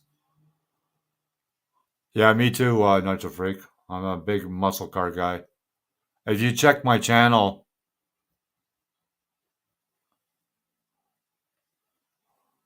yeah, I did it for 30 years, 30 plus years. I didn't do it professionally. I didn't do it that way. I just did it, you know, just the fun of it. Okay, problem Excel. Oh, 9 people now. Thanks all for coming. Greatly appreciate it. We've got over 20 thumbs up. Great. Greatly appreciate it, man. Oh, you did Demolition Derby? Yeah, my dad used to take me to Demolition Derby all the time. Yeah, Glenn. I've also got old model car magazines too, like Model Car Science and Car Modeler. I got them too. So I can do that once a week. I just have to make sure that I'm facing it the other way so you people can see it.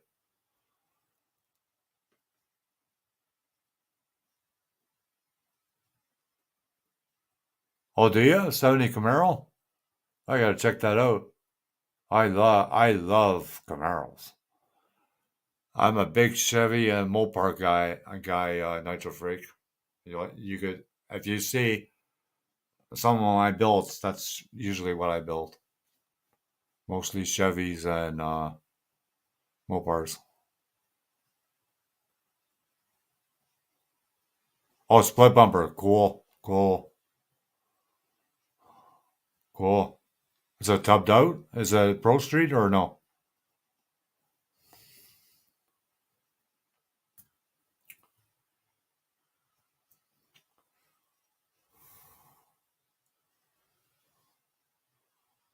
Yeah, just check my channel out when you get a chance, Nitro Freak.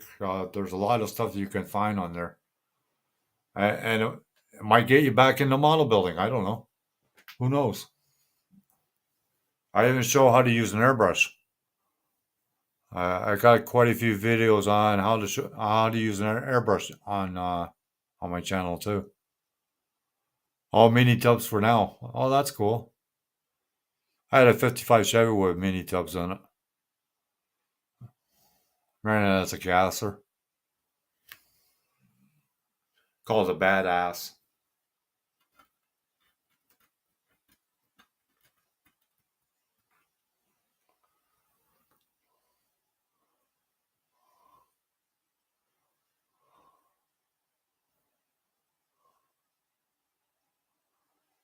Well, check my channel out, Nitro Freak. I'm sure you can find out a lot of how-tos on there.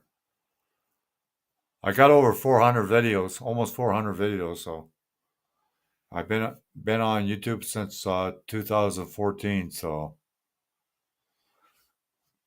but I do a lot of how-tos, like scratch building and whatnot. So I do a lot of the old drag cars mostly.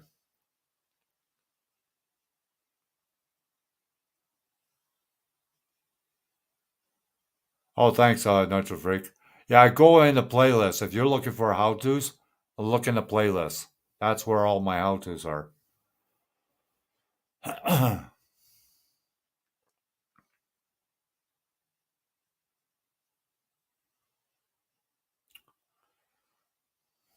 I showed how to use folk art paint, this kind of paint,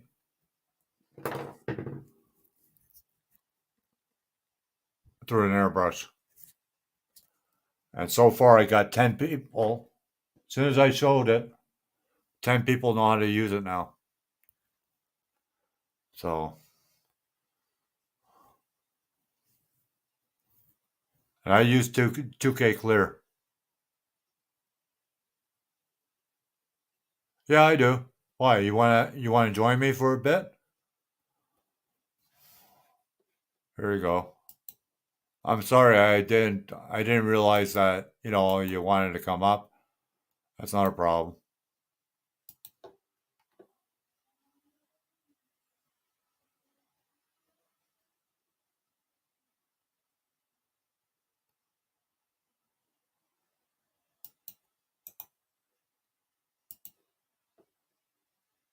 Here you go. I'll be right back. I gotta get something.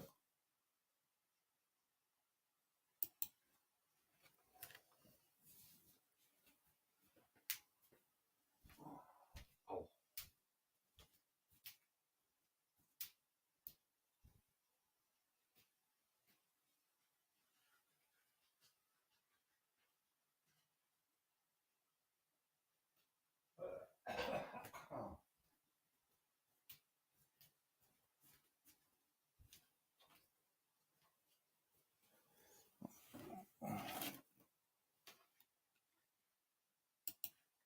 okay, I'm back.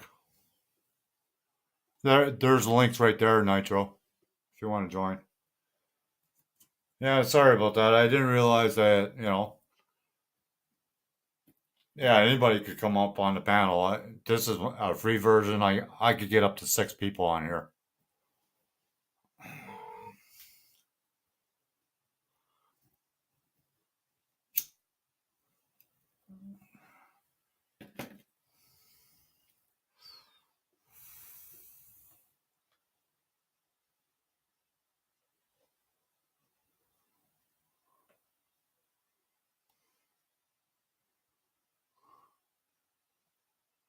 6 people in the house. Thanks all for coming. Greatly appreciate it. Oh, 28 thumbs up. Greatly appreciate that too.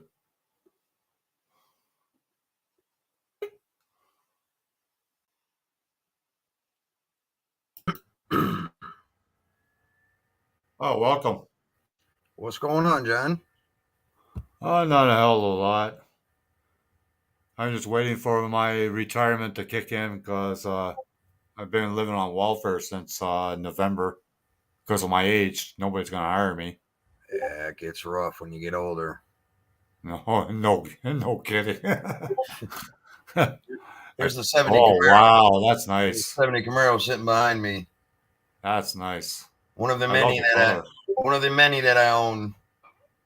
I love the color. Yeah, I built that from the ground up. I actually have a few scale models of it as well. Oh, yeah. Yeah, I used to do a lot of models back in the day. Then Oh, after I it's a yeah, big then after hobby now. It's a big yeah, hobby now. then after I retired out of the army, I started getting into the two-stroke gas-powered RC cars that basically have a mini dirt bike engine that powers them. Oh, yeah. Cool. Yeah, my birthday's June the 2nd, but you got to wait another month before you get your old age pension, too, Yeah, that's true. That's true. which really sucks. I don't know where you were at. Somewhere in the States, I guess. Yeah, I'm in Fort Bragg, North Carolina. Oh, okay. Yeah, I retired out of Fort Bragg and ended up staying here, bought a house. I'm originally from upstate New York on the Canadian border, right outside of Ontario, Kingston area. Oh, yeah. Yeah. Yeah. I used to go to Kingston a lot. They used to have a lot of model shows there. Yeah, I used to go up there as a teenager because we could go in there and drink when we were 18. So we'd always go across the border up until before 9/11 hit and they closed down all the borders. And then you had to have a passport to get across. But we used to do that as kids all the time back in the day. Yeah. Hell, can't do that now. We used to go to Niagara Falls, and there was a guy. He had a Christmas tree in the trunk of his car. So we would go to the North Service Road or the South Service Road and drag race. Yeah. Well, used to do a lot of street racing up there too back in the day. Yeah, yeah. Some people they race for a pink slips. I never did that though. Oh yeah, yeah. I don't want to lose my freaking car for that. No, it's one thing you learn. Someone's always got something bigger and badder than you got, or deeper pockets. Especially if it's a sleeper and you don't have nothing sticking out of the hood. Oh Then yeah. you're I then you're used in to have, trouble. I used to have an old 4-door Nova that was a sleeper, but Yeah, it had a big block 572 on it, man, and it was nasty. looked like yeah. looked like grandma's grocery getter, but there wasn't nothing in town that could touch it. There was a guy in our group. He had a Toyota 4-door, and then he sealed the back doors, and he put a 4-cylinder in it, but he had twin turbos on it. Yeah. And he had it all done up, but you couldn't see it because I had the hood on it. But that sucker ever boogied, man. Oh yeah. It smoked a lot. Yeah, that's true. Yeah, if you want any how-tos, like just go on the playlist. Yeah, I All was my looking through how-tos your are in there. channel earlier on today when I first met you over in Kelly Caldwell's channel. Right. Yeah, I usually anytime I sub to somebody, I go through and check, all their content, see what their channel's about and stuff. Because everybody out there does something different. Yeah, I've been doing it for 60 plus years. Yeah, everybody nowadays is trying to become, big into YouTube, but YouTube's changed a lot over the years. It doesn't pay out like it used to anymore with the monetization, all that stuff. I remember when I first started, doing YouTube, when you got paid once a month, I could make 500-600 bucks easy. And that Yeah. was just, that was quick spending cash just for dropping some videos, doing some lives. And then when they went to that whole new algorithm about 8 months ago, it's really hard to make money on YouTube now. Not unless you're going to be somebody that's doing YouTube 7 days a week. That's pretty much what it's come down to. Yeah. That's what They somebody. figured, well, what they did is they figured with the amount of people nowadays that are doing YouTube, everybody wants to become monetized. That's everybody's, number one main goal is to be monetized so they can start earning money. But YouTube learned real quick that everybody's trying to get monetized nowadays. So Yeah. they shuck out a lot of money to creators, and what they've had to do over the past year is they've been shucking out so much money to YouTubers that they've had to make it a lot harder, That's kind of like what I was going to do a live tonight, but I had to go pick up my granddaughter from school, and I got back late, so I didn't get a chance to. And that's what I was talking about in Kelly's live feed earlier today. That's what I was going to do a live on, is, because a lot of guys were wanting to know, what do you got to do to make money, and how do you build your channel and all that. Right. But a lot of people are doing it wrong. Everybody thinks that you can just create a YouTube channel and you surf around the internet and you go into other people's lives and stuff and try to, hey man, I'll sub you if you sub me. Yeah, That's all fine and dandy, but it doesn't always work out that way. Oh, I found that out because I had one check in December. Yeah, one check in December. That's when I got monetized. I got $100. I thought, wow, I'll be getting $100 every month. But then I looked at my graph every month. It's the same as when I got my $100. So where's my other money? Yep. Zelda Diecast Racing, what's going on, my man? That's a good friend of mine right there. Yeah, Zelda. Yeah. Yeah. I promoted his channel a couple times. Yeah. I share a lot of channels out. I share about 20 channels a week out. Yeah, I do. I do the same thing. I try to help people out, Yeah, I try to help everybody out too. Well, you're absolutely right. This monetization, like if I knew what I know now, I wouldn't even bother. Yeah. It's not worth it. It's not worth it because there are a lot of times I got nothing to say, so why would I go live? If you go back and look at my channel and you go as far back as to 2-3 years ago, you'll see where, up until last year, for about 3 to 4 straight years, I was doing lives 7 days a week. Because after I retired out of the military, I had to find something to take up my time. Yeah, right, I wasn't doing a whole lot of drag racing anymore because drag racing got real expensive, and then I got to the point. I started getting to the point taking a lot of my drag cars and putting them back street legal to make them streetable to take to car shows and cruisings and all that. Once I was done messing around with the hot rods and everything, I started getting into the RC cars. But at one point in time, I was live 7 days a week. Some of my lives would last 6, 7, 8 hours long. I would do a live longer than most people worked an 8-hour job in a day. I can't do that. Yeah, when you're doing that, you can make money. But see, that's when YouTube made it a lot harder to do that. Where now I noticed when I stopped doing the 7 days a week live, I wasn't making the money I was anymore because I didn't have the watch hours and all that stuff. And then the algorithm now, YouTube takes away a lot of subs from people. And one of the big reasons is it's not that you can't do it, but it's not a good way to build a solid channel. For example, like everybody that goes into Kelly Caldwell's channel. I admire what he's doing. He's trying to help people, trying to help, each other sub to each other. But the big misconception that everybody has is, take, for example, me being in your live right now. Right. If everybody in your channel went to my channel and subscribed to me, let's say 10 people did it. Out of them 10 people, maybe about 3 of them subs would stick. Out of them 10 people, by tomorrow morning, 7 of them YouTube would probably delete. And if they didn't do it by the next day, they would do it over the course of the next 3-4 days. And the reason is, a lot of people sub to each other, but what people don't get, if you're going to sub to somebody, you need to subscribe to their channel and you need to go hit the notification bell and hit get all notifications.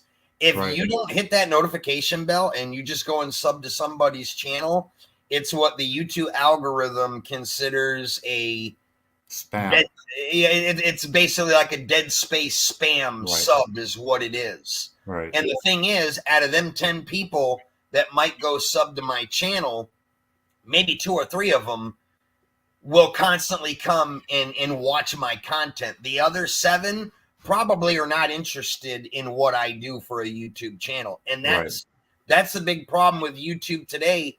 Everybody is what I call sub hunting is what I call it. They try to go to all the lives that they possibly can. Yeah. And you know, a lot of these channels are like, well, I help people grow. You're helping people grow, but really in reality, you're not, because YouTube, especially if you're monetized, it's even harder if you're monetized. If you're somebody who's monetized and anybody that subs to that monetized person, they want to make sure that those people that sub to you are constantly interacting with your channel. Right. Right. So let's say like you, for example, you go to my channel and you sub to it, but you don't hit the notification bell. Right. And then you go through and you leave a couple of comments on some of my videos. But then a week goes by and you don't visit my channel or check out anything that I dropped within that week, YouTube will basically unsub you from my channel, because that algorithm that they use now looks at it as what they call the whole sub for sub deal. And see, that's what YouTube is trying to ban. They're trying to do away with people going into each other's channels and saying, hey man, you sub to me, I'll sub to you. But the problem is, yeah, they're doing that, but YouTube has caught on to that, and people are doing that because they're trying to reach that 1,000 sub mark to get that monetization. Yeah. And YouTube has really, there's been a lot of people's channels lately that have gotten banned and deleted. I've known people that were doing YouTube for 8 or 9 years that started buying subs, because you can go on Google. Oh, I know. For $12.95, you can buy like 100 subs for $12.95. I met a guy, Ryan. He speaks like 7 or 8 languages. He's got a lot of subscribers. Yeah, YouTube's new algorithm catches those third-party subscription ordeals, and they see that people are doing that. They might not catch you right away. It might take 2 or 3 months, but you know, there's millions of people doing YouTube. When that algorithm catches up to your channel and they scan it and see, okay, what has his analytics been like for the past 2 weeks to 2 months? Right. When they look at the analytics chart and that thing just fluctuates up and down, there's no consistency. They see where you're gaining subs, you're losing subs, or if they see, let's say you hit 1,000 subs, you apply for your monetization, and 3 weeks goes by. And in them 3 weeks, you get 1 sub here, 1 day, 2 days later, you get 2 subs. They're looking at your consistency of how your subs are. Now, let's say 3 weeks later, you have a spike in subs where you go into somebody's channel, okay, and there's 100 people in there, and you're all doing the whole sub for sub thing. Right. And then that one day, you visit that one channel, you walk out of that channel with like 9 people that sub to you. YouTube's going to cancel all them subs because they're going to look at it as you gain subscriptions way too fast. So that algorithm looks at it, either you did the whole sub for sub deal, you went and bought subs, and they monitor them channels, okay? Right. That's just like with buying subs. I tell people, stay away from that in the worst way, because that's how you get the spam bots, as I call them. That's how you get them spam bots leaving comments on your channel. And what those are phishing accounts, and it's recording your personal information on your channel. Then when the algorithm sees it, that's how YouTube catches everybody. I've had so many people that have had their channels deleted in the past couple of months because they started using that whole, what they call a view booster. Right. The whole sub for sub thing. all that stuff. I tell people stay away from it. What YouTube is looking for, they want to see real people, real-time interaction, and people staying connected and interacting on a daily basis with each other's channels. Now, that's very kind of impossible to do. Not everybody's online 24/7. Right. And everybody you sub to, their content might not be that interesting to you where you want to go visit their channel all the time, but maybe once in a blue moon. All right. That's where YouTube's making it hard, because they finally caught on and finally started saying that, hey, you're monetized, and people that are monetized, that's how you get paid, by the amount of ads that are played on your videos or after your lives are done being recorded. And if you have a whole lot of subs as what I call not real people, all these spam bots and all that stuff, it doesn't count. And when YouTube catches it, they just delete them. I mean, you can ask anybody in the whole YouTube realm right now. One of the biggest things that everybody's complaining about is like, how come I was on YouTube yesterday and I got 13 subs? I woke up the next morning and all 13 are gone. Yeah. The reason why that's happening is because, one, people are not hitting the notification bell when they sub. Two, it's what we call a ninja account. They're doing the whole sub for sub thing, and that algorithm catches it. And when they see that, if you're a channel that has been around for a year or two, and everything goes on an average, your normal average subscription rate is maybe 2 or 3 subs a week. And then one week you have a spike in 10, 15 people because you went into like a channel like this, and we're all sitting here, hey man, sub to me, I'll sub to you. That algorithm catches that and they delete them all, because it's a red flag to YouTube. It's like, okay, this guy's been on YouTube for this long. How come he really never got no subs then? But now all of a sudden he's got a huge spike in his subscriptions. That's a red flag to them, and they start deleting your subs. Yeah, there's a lot of spam on YouTube too. Yeah, it's telling watch hours, and it's getting worse and worse every day. There's a guy, Ryan. He had a wheel, and I won the wheel, and he said, you won 500 thumbs up." So I said to him, well, where my 500 thumbs up went to? He says, well, you got to be a member. So I got to be a member. I got to join one of your memberships. That's another way that YouTubers earn money. Like I have it set up on my channel where you can become a member, but you pay for it. It's like $6 a month. Yeah, I got that too. But I do like free giveaways of models, RC parts. See, if you're going to do the membership thing, a lot of people do the membership stuff wrong. They think that that's just a way for them to earn free money. Let's face it. There ain't nothing in this world for free anymore. Oh, I know. Most people are not going to jump on a YouTube channel and be like, hey, I'm just going to give you $6 for watching a free channel, and that's what some people expect. That's not how the real world works. You got to give an incentive to your viewers if you want them people to come back and enjoy your content. And another thing too, to make money and have a successful YouTube channel, you got to be putting out content that people want to watch.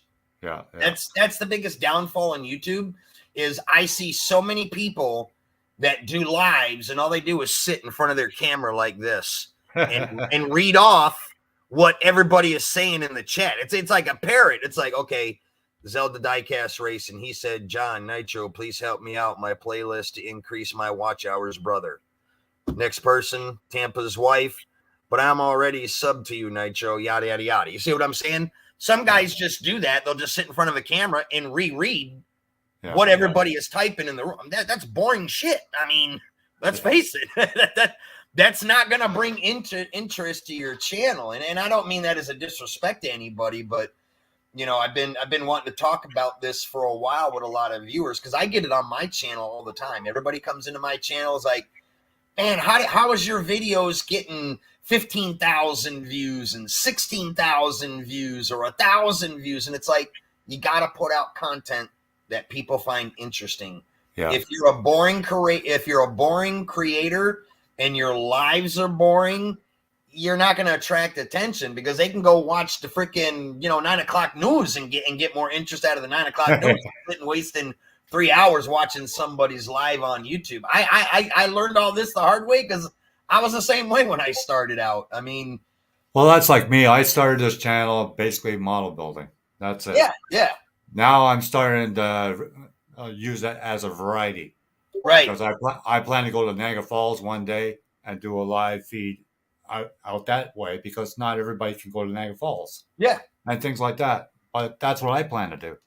Well, that's the thing. See, like my channel, take for existence. Okay, I have 3 different YouTube channels. I have one that's all about muscle cars, one that's all about fishing and hunting, and then I have one that's all about my gas powered RC cars.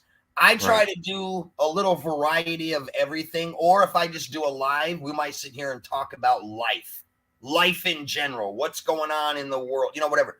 Because like if I do the RC car stuff, I can have 100 people in on my live watching that live feed, but out of that 100 people, there might be 30 of them that are local subscribers of mine that are there specifically for the RC content. The others are just coming in, checking out my channel, but when they see that all we're doing is talking about RC related stuff, that might not They're interest gone. them. They'll run and take off. They'll stop Yeah. in for 3-4 minutes, say, "Hey, Nitro Freak, what's going on?" Hit the thumbs up, and they roll out. You don't Yeah. get any watch time hours by that. So you kind of got to tailor your channel to the crowd that you have watching. But that's also hard to do too, because most live feeds, a lot of people are just bored at home. They're searching around YouTube looking for live feeds to see what people are talking about. And that Right. that one particular live feed might not specifically be for them or interest them in any way. And Right. that's where a lot of YouTubers' downfall is I feel a lot of people stay focused on one thing and one thing only. Yeah. That's fine if that's what you want your channel to be, but you're not going to grow that way. No. You have to broaden your range of what you do on your channel. You got to tailor it to everybody to keep the crowd interested and keeping them coming back. If your channel is only focused about one thing, then the only people that you're ever going to have in your channel are the people that are there specifically for like models, if you do models, or cooking, if you do cooking, or fishing, or RC cars. You're very much limiting yourself is what you're doing. You're never going to make any money. You're never going to gain a lot of subs. So when that happens, okay, this is why people are reverting to this whole do the sub for sub deal. Hey, I'll promote your channel, you promote mine. I'm not saying there's anything wrong with that. That's fine. But to be a successful YouTube channel, you're never going to build your channel that way because YouTube has gotten smart. They've caught on to that, and they're trying to do away with that. Like when you see these channels out there that are specifically titled, we're here helping small YouTubers grow. So you go into that channel, and it's one guy posting everybody's link to their channel and telling everybody, hey, sub to each other, sub to each other, sub to each other. Those channels, surely but slowly, are getting booted off of YouTube because YouTube sees that now. That's overly helping people push their subs. It's what they call sub pushing. And when YouTube catches those channels doing that, sooner or later, they're going to ban them because it's you're not really working to build your own channel. You're relying on someone else's channel for you to go in there, do nothing of the sort, do no work, and all you're doing is you're going in there and you're having some guy post your link and telling the 50 people that are in there, hey, all 50 people, go to Nitro Freak's channel and give them a sub. Boom, I get 50 subs right then and there. But I can promise you 7 hours later or the next day, they'll all be gone because that algorithm caught that huge, quick upward spike in my subscriptions. And the algorithm sees it and says, this dude went a whole month getting 1 to 2 subs a week. And in one day, he went up 15, 20, 25 subs. See, that's there's a cap. And a lot of people don't know that there's a cap on everybody's YouTube channel. Oh, yeah. And it goes by pretty much the amount of subscribers that you already have that have stuck and have been there for some course of time.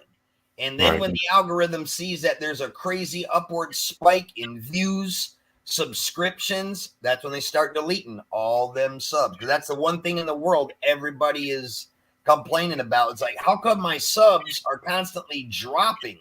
Well, the reason why they're dropping is probably because those people subbed to you a week ago, and in that week that's gone by, they have never visited your channel a day in that whole week until Right. the algorithm deleted. And that's why I tell everybody, it's kind of a double-edged sword, because you want to tell people, hey, stay interactive with your channel, but you can't make people.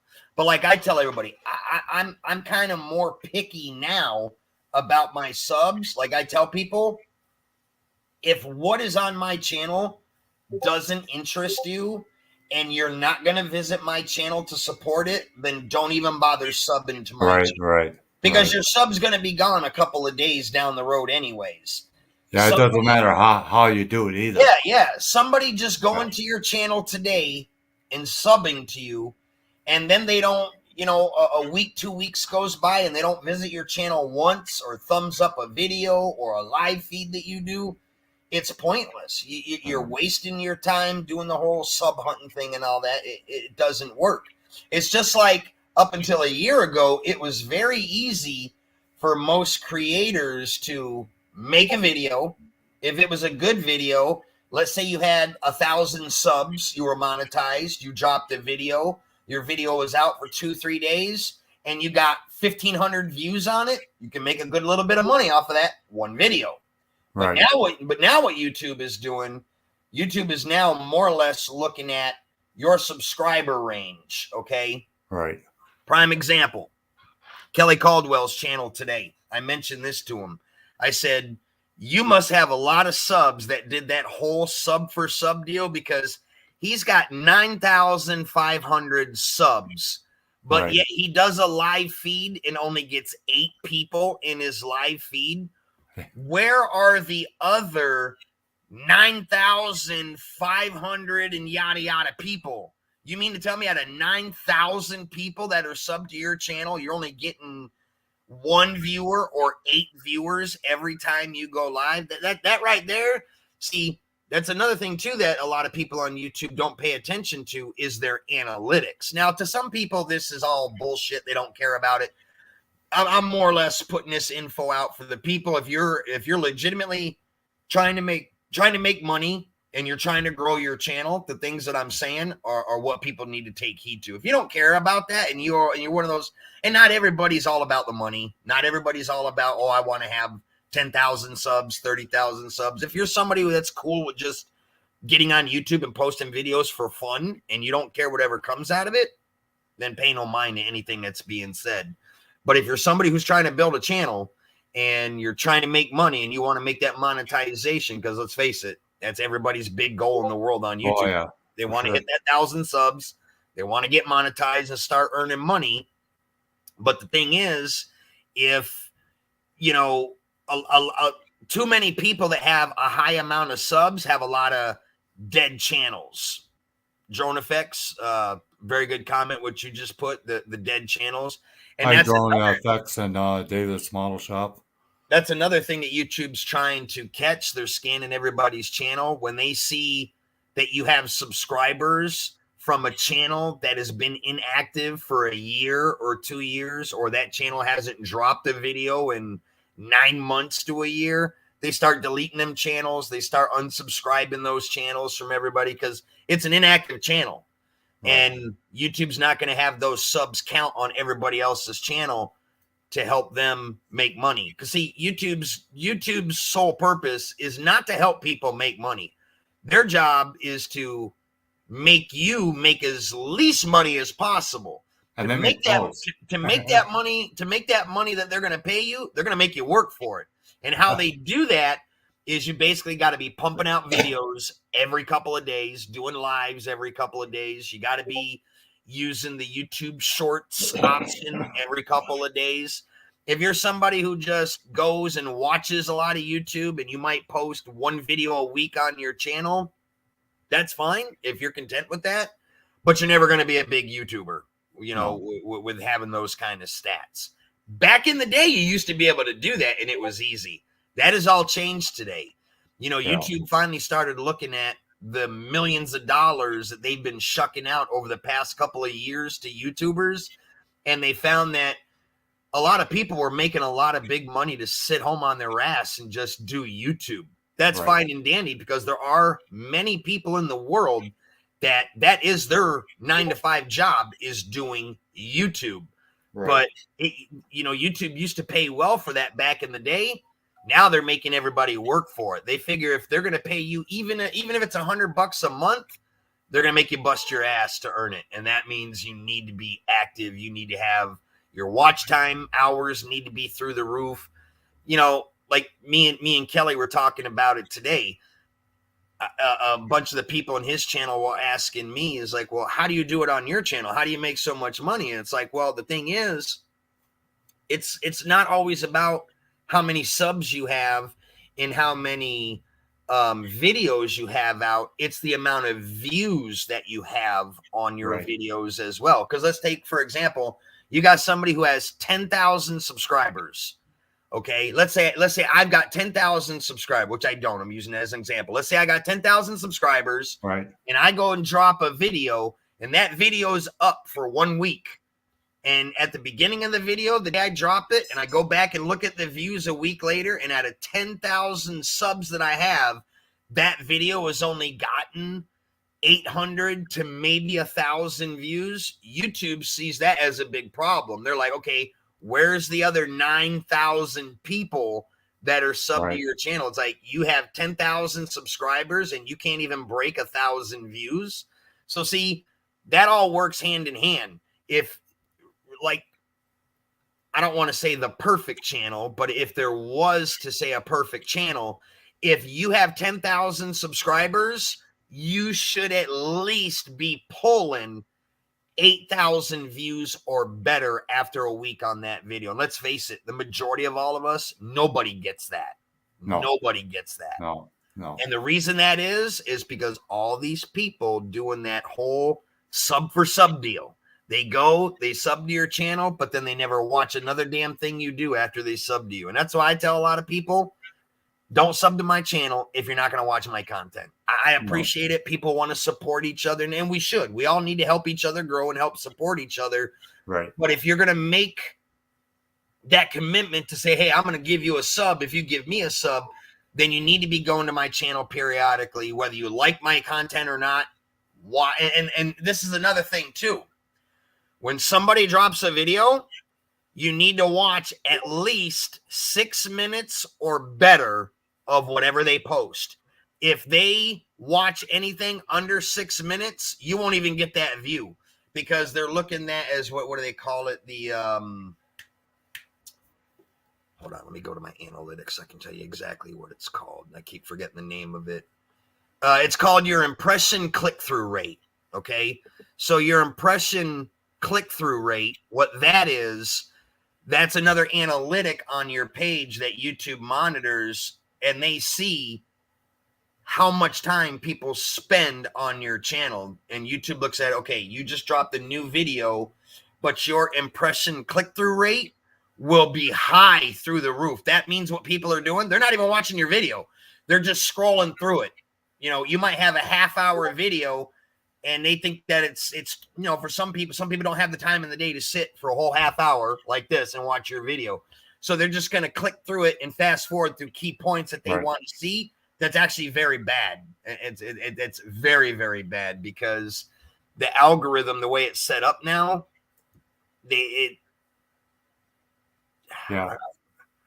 tutorials on that explain it. I don't know all the nomenclature for it, but they want you to at least watch at least 30% or better of whatever the time that video is. Otherwise, it's just a dead view is what it is. Well, that's like that James Gype or whatever it is. I watched them once, and I thought to myself, how the hell did you get as far as you got? Because you don't make any sense. I go to his channel. I support it. A lot of people sub my channel from his channel, but I tell them, I'm just here searching around, seeing what people are doing. You don't got to subscribe to my channel, because the other thing too is, one thing I learned, and this is no disrespect to anybody who's a foreigner, But a lot of the foreigners, when you go to these Filipino channels that play karaoke and music, those people love to sub to each other. But those channels, what a lot of them people do, they'll go to your channel, they'll sub you, and they'll type in the chat, hey, Nitro Freak, I connected to you. Now I can go to my analytics page and I can sit there and watch my numbers go up, and I know who subscribes to me and who doesn't. I catch a lot of them people saying that, oh, hey, Nitro Freak, I subbed you. It's like, no, you didn't. Or what they do is they sub to you, and then 3 minutes later, they unsub to you after they get your sub. Oh, those foreigners, they're very, very bad for that. That is, everybody in YouTube is caught on to that really, really quick. Well, that's like there are a lot of them that are honest, and they'll make their sub stick. But see, the thing is, a lot of people that have specific channels, they don't want to have to sub to 300-400 people. They don't want to have to click the notification bell, because then you're going to get the notification of every channel in the world that you don't want to watch, and then you're going to miss all the good channels that interest you. Right. So that's why I tell people, if you're going to visit a channel and you're going to subscribe that channel, do it because you want to. Do it because you love the content. If not, you're only hurting that person's channel and you're hurting yourself is really all you're doing. Yeah. But see, some people don't see it that way because they're blinded. The only thing that they're looking at, okay, is how many subs can I pull out of this channel and how can I make my monetization go up? And they think that the only way of doing that is I've got to get as many people to sub to me. Well, I got to tell everybody, that doesn't work, because if you got 50 people that sub to you in one day and not a damn one of them people come back and look at your channel, what difference does it make? You're not going to make any money. Your views are not going to go up if they're not watching any of your stuff. Just because you sub to somebody doesn't mean that you're boosting that person's channel. You got to go watch their videos. You got to interact with them. You gotta be visiting their channel. You know, I would say out of a week time frame, at least at a bare minimum 4 times visit that person's channel. And let's face it, most of us probably have a couple of thousand pages that we sub to. Do you know the amount of time it would take you sit there all day, visit every channel, watch 5 to 6 minutes of a video, and then go on to the next person and then the next person? It'd be a full-time job. Yeah. See, that's what people don't realize, but that's what YouTube wants. Right. See, YouTube doesn't tell everybody that. They don't want to tell you that because they're not going to make it easy for you to make money. You have to be a committed YouTube creator, search this stuff out and find it on your own. And when you do a little bit of research, you'll be very shocked to find out just how much YouTube is actually not worth doing today. Right. Not like it was a couple of years ago. The whole forum has changed for the worse, not for the better. That's like when you get a super chat. That's why I got PayPal me on the top. Yep. Now, I used to get a lot of people that would send me super chats, but what people don't realize is YouTube takes 30% of that super chat. So if somebody sends you $10, you're going to get about $6 of it, and $4 is going to go to YouTube just for YouTube allowing you to have that option. I tell people, don't give your money away free. If you really want to support my channel and donate to it, I'll give you a PayPal account, and you could PayPal me whatever amount you want. But why, you know, I get it. You want to donate $10, but I'm not getting the full amount. You're pissing your money away to everybody else. It's just like with the memberships. The memberships things, I don't mess around with a whole lot. Some people have money to burn. They don't mind going into 40, 50 different YouTube channels and becoming a member on all of them. But when you think about it, when you're buying a membership, what is that YouTube channel doing for you? They're taking your money, but what are they giving back to you for you spending your money to go and buy a membership? That's why a lot of people don't like to buy memberships, because it's like with anything else in the world. YouTube is all about money. They think that as much money as they can bring in, they're going to give you a little piece of the pie. But trust me, YouTube's getting it all. YouTube's making way more than what you're doing. Making way more. People try to get, they ask me, could I get Cash App? Well, we can't get that in here in Canada. Yeah. We can't use it. Yeah. But I got PayPal me. I've got it always on my channel. But I don't promote it. You know, it's up to the individual. Like I don't keep on asking people for donations or whatever. It's up to the individual. You know. Yeah, I don't either. I don't, you know, like I tell people, I don't want no money from nobody. You know, Yeah. I do this for fun. If you want to donate to the channel, I appreciate it. It's not required. You know, some people, that's how they make their living, is off their donations of this and that. But, you Yeah, a know, lot of those Philippine people like to ask for money. I know that. yeah, they do. They do. You know, I try to stay away from those channels. There are certain ones I'll go in, and there might be a couple of channels that I've been involved with over the past couple of years, but I really don't get into the newer ones that I don't know, because those people are a whole different animal. Yeah, because there's one person and she has a sweepstakes every month, but she asks for donations every month. She's Yeah, got and a it's house. all it is. It's a gimmick of how much money they can get Yeah. from Americans or other YouTubers, and that's fine. Hey, you know, if that's the hustle they're gonna try to work, no problem. You know, that's on them. You know, hey, do your thing, work your hustle. But the people donating the money got to be smart about it. That's like with the membership things. I Yeah. used to be big on the memberships, but I really don't mess around with it so much anymore. But like I tell people, if I open up the membership option, and if I'm going to make you pay $6 a month, because you can, I think it's like $4 is the least, and like 50 is the most. I mean, you can set your membership amount at whatever you want. If Yeah, I've somebody's seen a dumb couple enough, of them. yeah, if somebody's dumb enough to pay that big money, why would you do that if you're not getting anything in return? Yeah. Back in the day, I used to do good on the memberships because I would give back to my viewers. I would do free giveaways of cash or scratch off cards or RC parts, fishing rods, fishing lure, you know, whatever.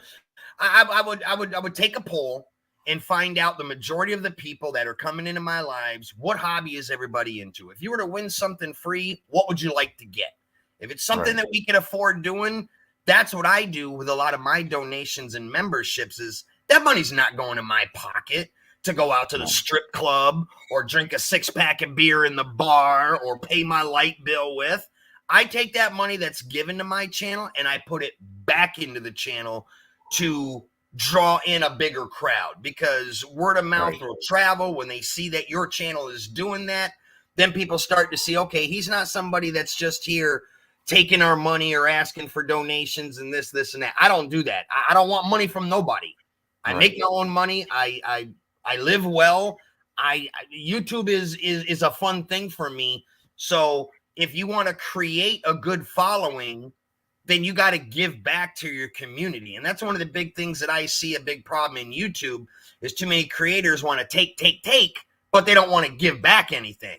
They Right. love it when that money's pouring in, but then you gotta sit and think to yourself, when you got 100, 200 people donating a couple of bucks out of whack, you know, some of these guys are making $500-600 a night in donations. Well, what are you doing with that money?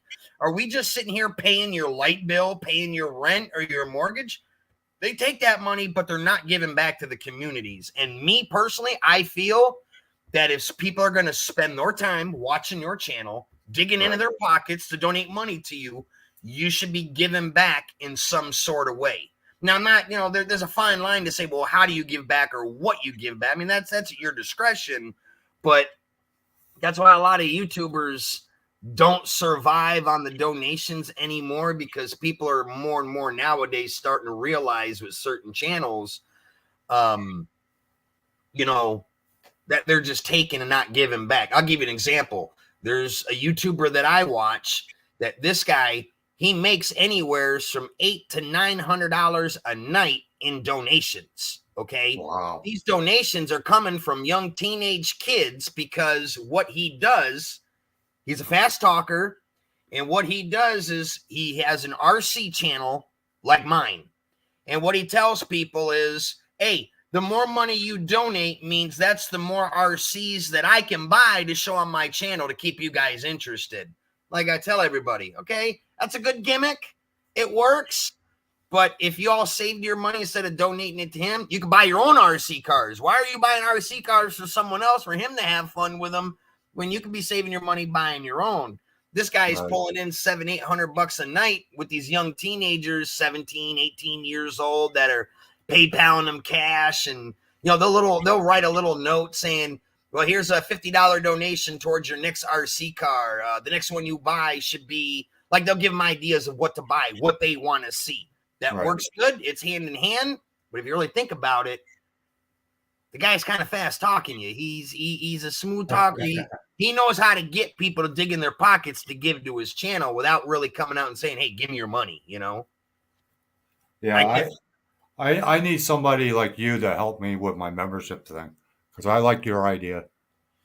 Yeah, trust me, you will find that you will go a lot farther if you're going to run memberships. Keep your membership monthly fee very low, something that everybody can afford. I see a lot of these guys when they set their memberships up, they want to do $20 or $25 a month. Now, some people might say, well, $25 a month ain't that much. Well, in today's society, with the way the world's working, that's a lot of money to some people. Yeah. But if people are giving you $25 at a whack to buy a membership, well, what are you actually giving back to them in return? Mhm. Sooner or later, these people will start to come to their senses and be like, okay, I'm buying a membership every month for the past year, okay, at $25 a pop, and you add that up to 12 months, okay, it's a couple $100 you've given away to that channel. What has that channel done for you? You see what I'm saying? Yeah. You kind of want to make it even for your viewers. It's the whole thing. Well, how do you like this new webcam? Nice. It looks good. It's a Razer. I normally, right now I'm using my laptop cam, but normally I use a GoPro where it's nice and clear and you get the whole field of view, close-ups and everything. But I just kind of threw this up there quick because I just, wanted to come in and say hello. Lexus Robocop, what's going on, my man? Well, this Razer, I got it free from the company. They want me to do a review on it, so I did. Yeah, I get a lot of stuff from companies on my channel. A lot of companies will donate stuff because they say, I've got a good personality. I know how to talk. I know how to keep people interested in stuff. And a lot of times I'll get companies that'll send me free stuff and be like, hey, can you do a review on this? You do a review, you can keep the item for free. It's yours, whatever we send you. All we want you to do is talk about it, what you like, what you don't like about it, test the durability of it, yada, yada, here and there. And, you're good to go. I get a lot of that. That's good. That's good. That's a good way to do there's, the channel too. There's like I used to work at a grocery store. I went on unemployment because of this virus crap or whatever. Yeah. My unemployment ran out in November. I was 64 and a half. So I put resumes out, applications, never heard a call from a job or anything. So I went to welfare. Guess what welfare gives me? $80 a month to live on. Yeah, not enough to live off of on the cost of living. No. So I get $450 a month because I get my CPP. Yeah. That's a pension you can get at age 60. So that's what I'm living on right now till June the 2nd. Then I'll be getting over $2,000 a month. Wow. I said, well, why can't you give that to me now? But they won't. They won't. They're hoping I croak before I'm 65, I guess. Oh, yeah. Oh, yeah. But that's the reason why I got that PayPal me on the top. But I never promote it or anything. I don't. Yeah, you don't. I mean, and you see a lot of people that do that. I don't like doing that because then you I don't want to feel make it seem like you don't want to make it seem like you're begging people for money. I don't want to. I don't want to. I get it. I get it. I'm the same way. Like I tell everybody, you want to donate to the channel, fine. If you don't, it's not required.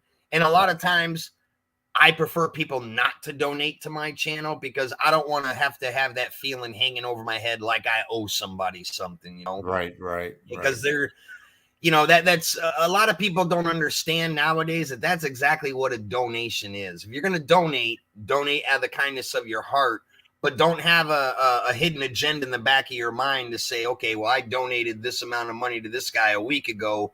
He owes me one. There's too many people in this world that think that you owe them something because they give you something. Or that's they why backstab you and do a video. Yeah, backstab you. That's why I say there ain't nothing for free. There ain't nothing for free in this world anymore nowadays.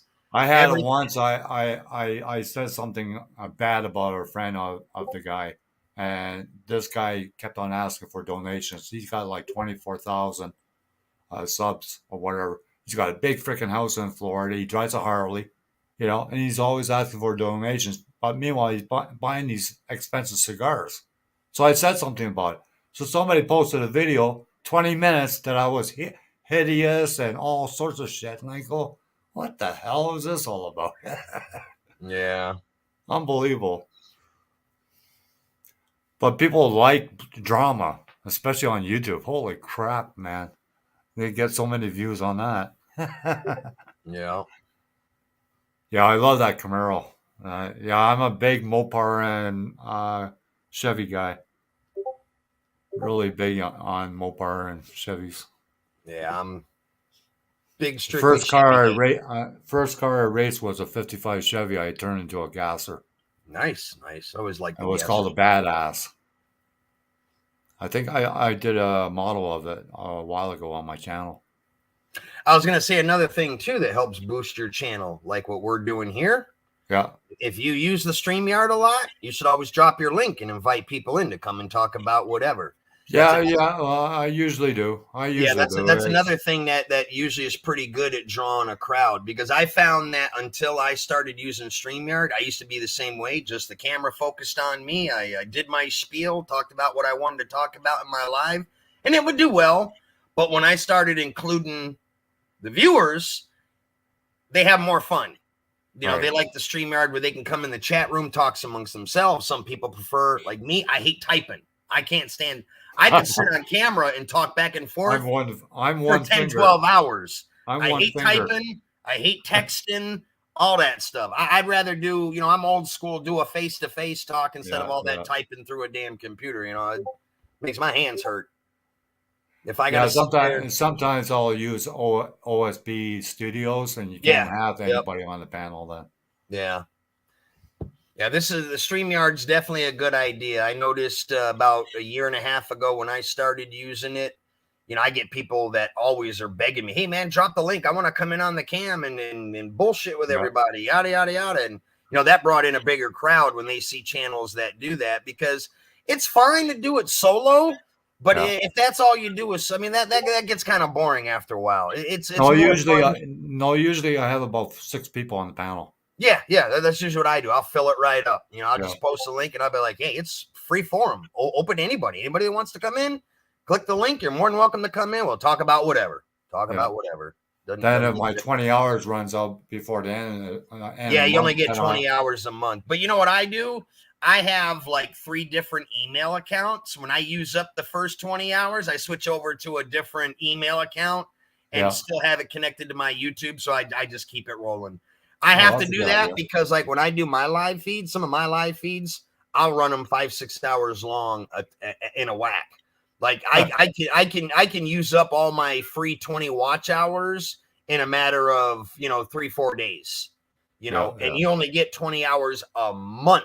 So unless if you're using the free version, you really got to stretch that out thin. But the way around that, just make a bullshit email account so you can just swap email accounts and you refresh the free 20.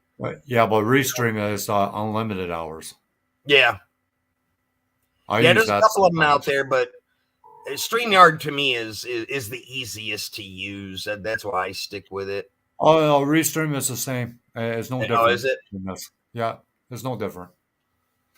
It's just I find the Restream, the video is a lot better. Yeah. But you don't have all the functions. Like, you don't have the extra videos you can put on the side. And I don't think you can share a screen or something like that. Some minor things. Right. But I'm going to start doing videos on, I got a lot of old car magazines. So I'm thinking of doing a video on that. Yeah, that'd be interesting to see. I'd definitely like to see that. I'm a big old school muscle car mag collector myself. I got tons of them. Well, I got about 5,000 magazines. Yeah. I've been collecting for a long time. Oh yeah, you're a little bit older than I am, so you've been doing that a little bit longer than I have. I'm only 46, so. I started building models when I was 5 years old, and the very first model was a James Bond car. Nice. And at that time, the model kits were only 50 cents. Yeah. Yep.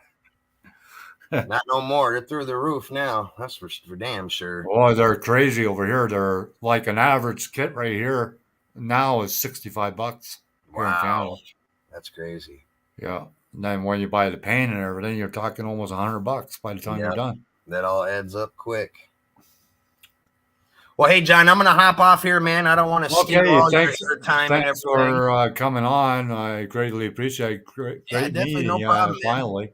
I'll be visiting your channel a lot more. I mean, like I said, I'm retired. I'm always online. So Yeah, me too. if I see you pop up and you're doing something, you can guarantee I'll be in here watching. I try to support everybody. Okay. I'll still be in here watching. I've just got a few things I gotta, do. So Yeah, no problem. I'll be in and out of the house and stuff, but I'm gonna hop off the cam here. But I'll still be in the chat checking out the channel. Okay. All right, take it easy, man. Yeah, you too. Bye-bye. Bye.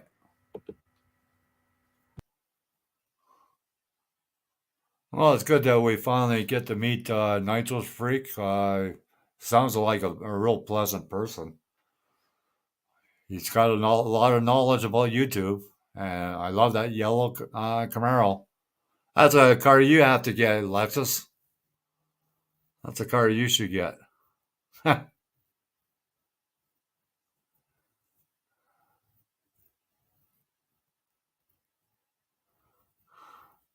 Yeah, it's good meeting you finally, Nitro Freak. I enjoyed it. I enjoyed it very much.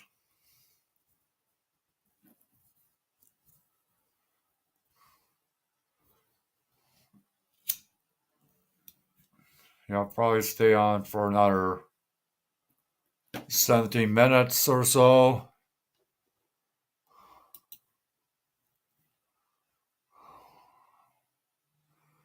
Because I gotta get something to eat. I haven't eaten yet, so.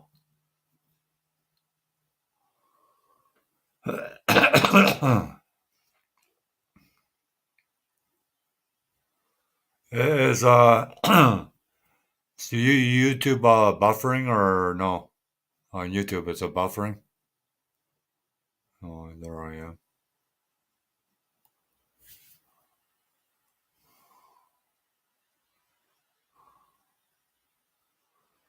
Seems like YouTube is 30 likes. Thanks everybody.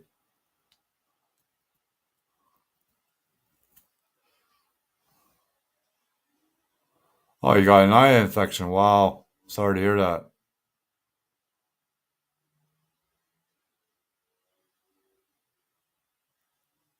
Oh, okay. Good to know. No, it's just that I'm on a laptop and this sucks. I can't wait until I get my new computer. Hopefully pretty soon. But there's 30 thumbs up. Thanks a lot, guys and gals. Who's all in here. There's 5 people in the house right now. That's what it says, but it could be more. Who knows?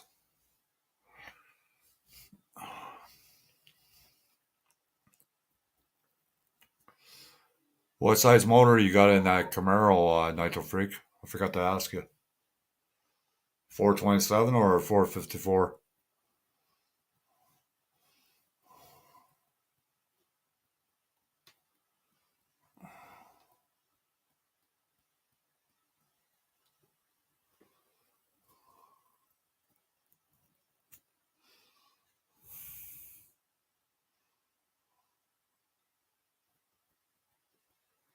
Oh, 434. Okay, you had it bored out then, eh?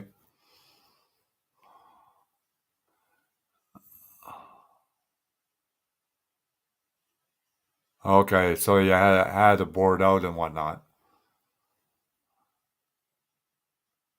Okay, Tampa's wife, thanks for dropping in.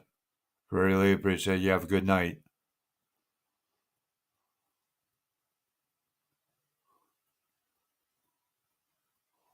Oh, there's nothing wrong with a drag motor for a street.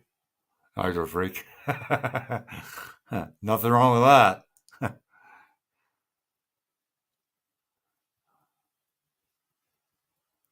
Yeah, 427 is a nice motor.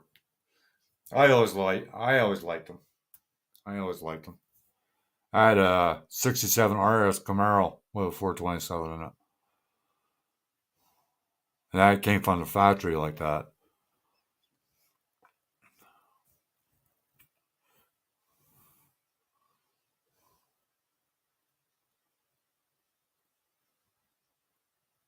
Hi, Car Mob. How are you doing? Yeah, Mobster in the house. Thanks for dropping in. Really appreciate it. You should connect with Nitro Freak. You connected with Nitro Freak?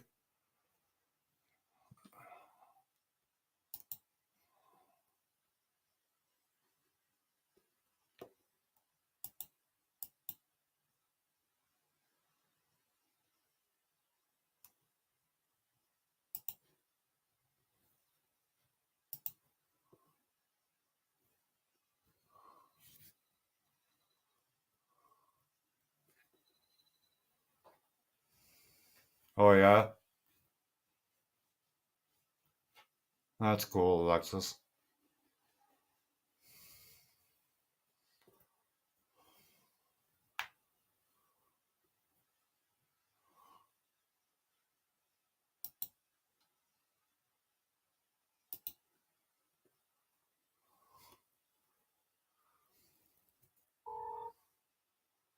Oh, thanks, Car Mob. Huh.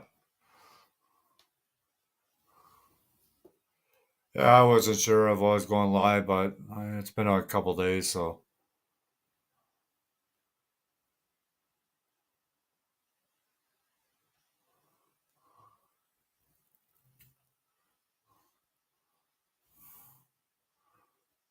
yeah, eye infection is no fun. I never had it. I have a hell of a time to get put eye drops in my eyes.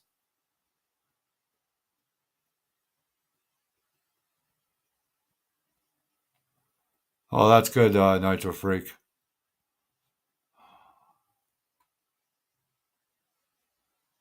Who knows? Maybe one day you'll build a model. We can maybe do a buddy build.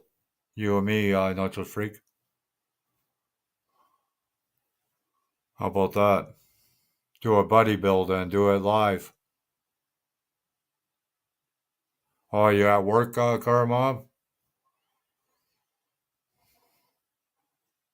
Well, I think you like your job, don't you? If you like your job, that does help a lot.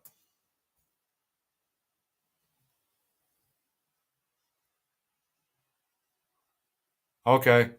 Well, you pick the kit, Nitro Freak, and I'll see if I got the same kit, and we'll do a buddy build. You do it your way, and I do it my way. Well, that's good. Yeah, I thought you liked your job. I thought you did. Yeah, and teamwork makes a big difference too. Yeah, yeah. If the team member knows what has to be done, and yeah, for sure.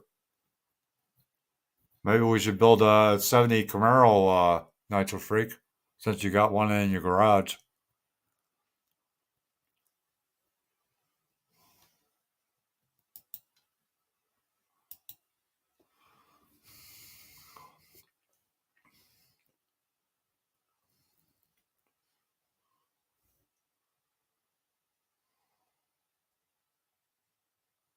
Yeah, there's not too many people that love their job, that's for sure. Okay, Nitro Freak, good meeting you. We'll see you again. Have a good night. Have a good meal. Eat hearty.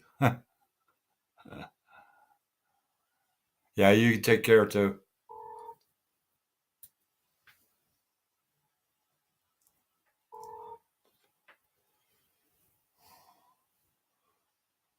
Yeah, Lexus is 98 over here right now, where I am at.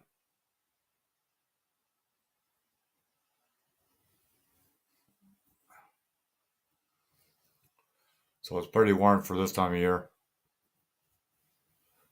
I'm kind of glad I didn't airbrush the model because then it wouldn't turn out very well.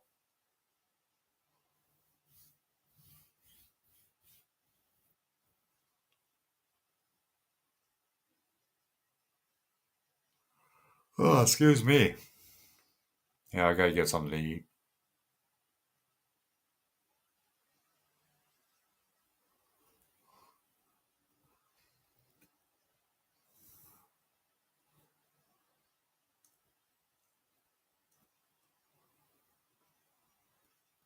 Yeah, it's 98 today. It was 92 yesterday, Karmob.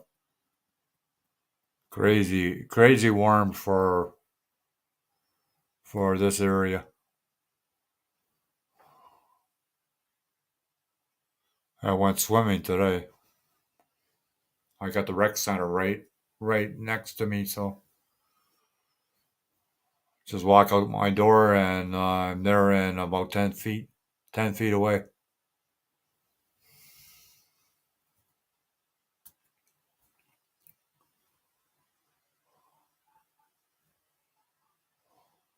Yeah, me too. I'm glad the winter was not too bad here, Karma. We didn't have much snow and it was not really cold all winter, so it wasn't too bad.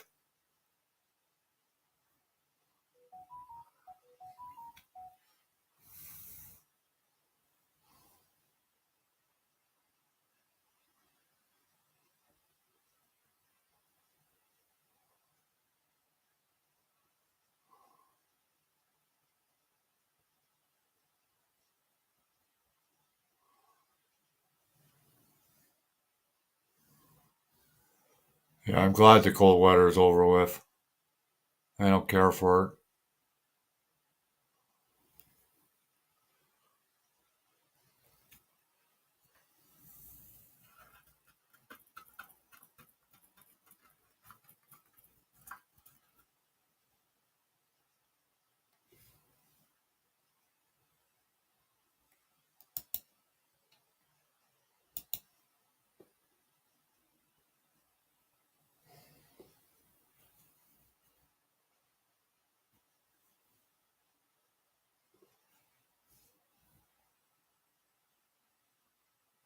Oh, cool. Cool. He must look pretty close to you, eh, Karma?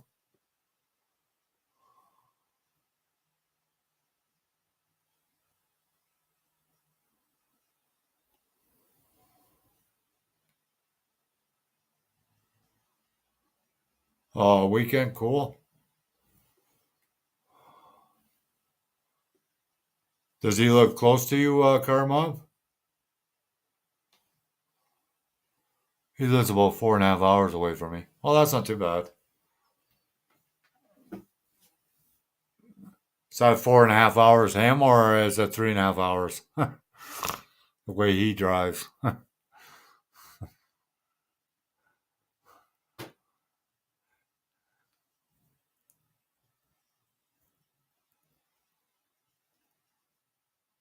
Oh, 4 days, cool.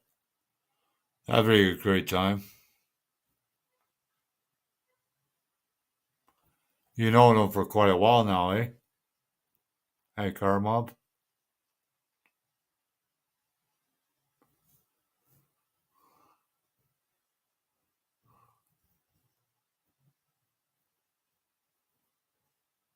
Oh, he lives in Chicago.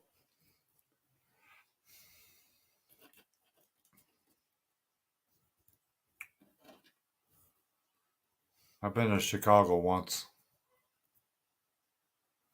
About 2 years. Wow.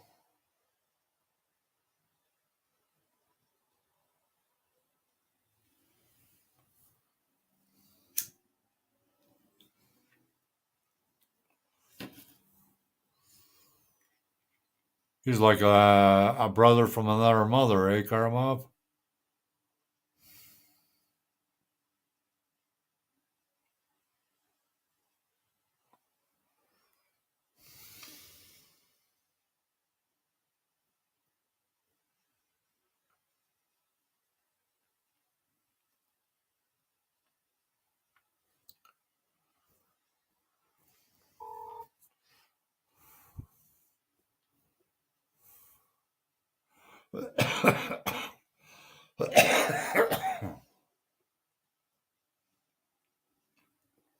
Yeah, he sounds like good people.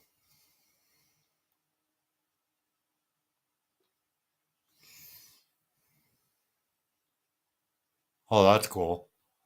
That's cool. It's good to have a friend like that.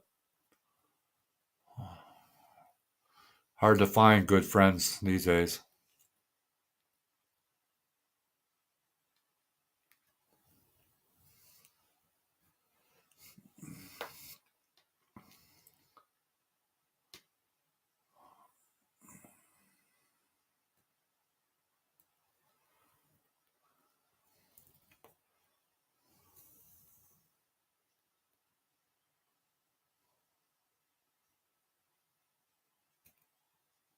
Oh, three people in the house. Thanks for coming.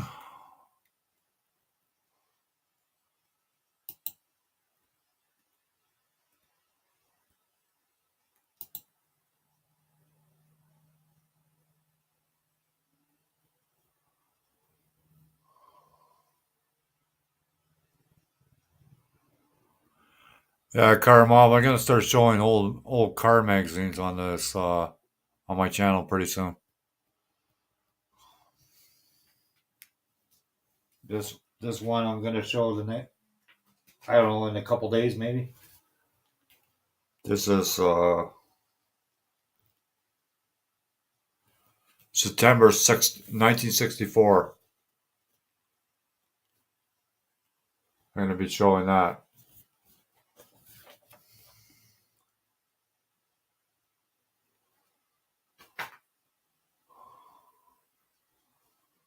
Yeah, you too, car mob. You too.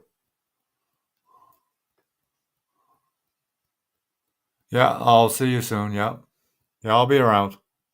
I gotta start doing live more often.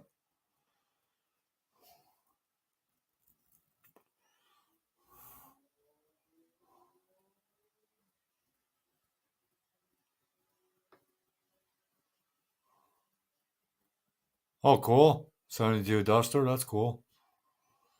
Yeah, I like the Dusters. They're nice. I'm building a model of a Duster in a couple of months. I got one just sitting over here. I'm gonna paint it plum purple. So I might paint it at the same time I do the 55 Chev. I don't know yet.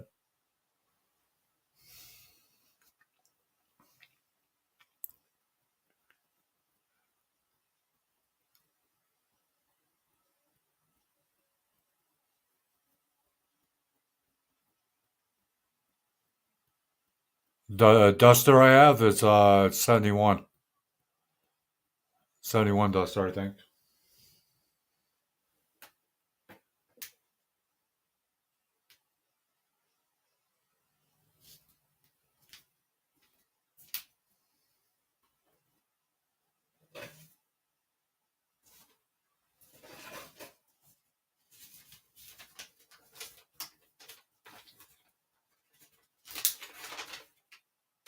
Yeah. 71 Duster Lexus.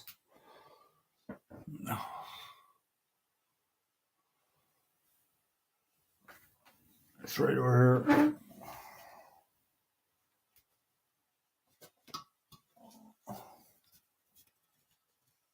See?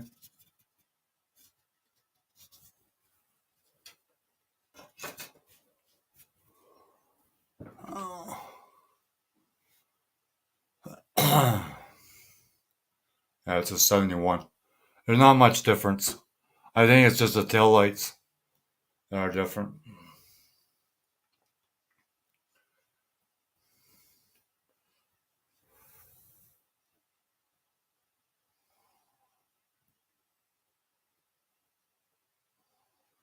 I got a 72 Duster too. I got it in the closet.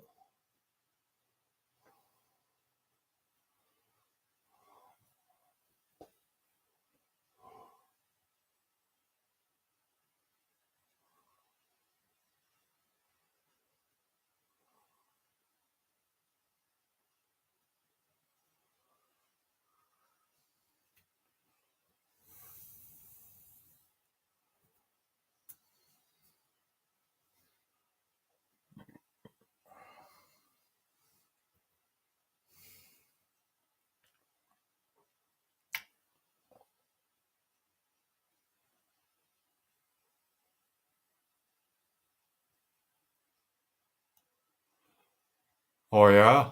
Oh cool.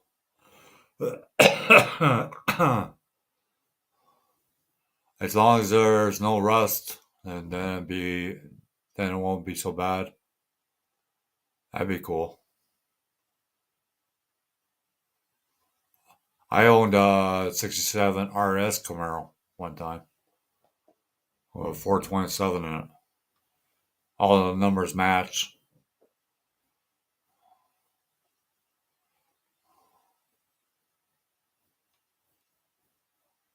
RS is with the hidden headlights.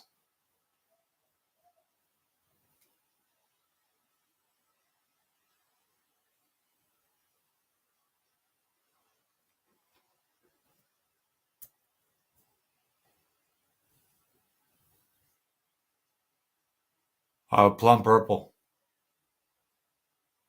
Oh, my RS Camaro was forest green. Forest green with black stripes.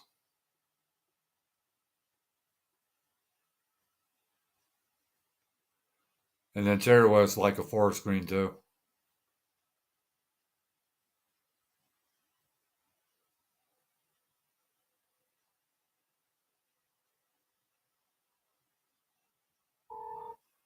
Yeah, silver and black sounds good. Yellow and black, I don't know. Nigel Freak, his is yellow and black, but his is a 70 Camaro.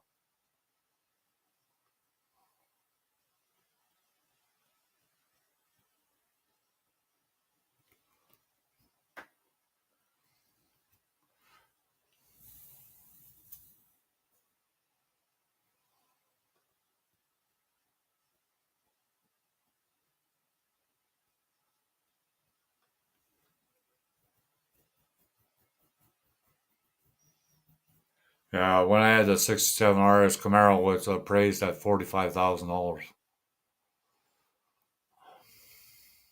Yeah, it was a four-speed Hurst shifter. That's the only thing that was not stock, and the rims and tires weren't stock.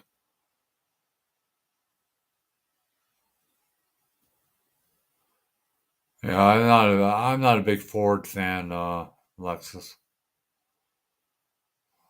My son, he likes the Mustangs.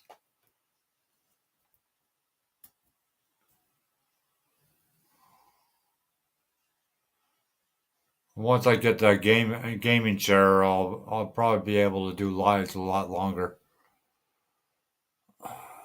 But my lower back is getting really sore right now.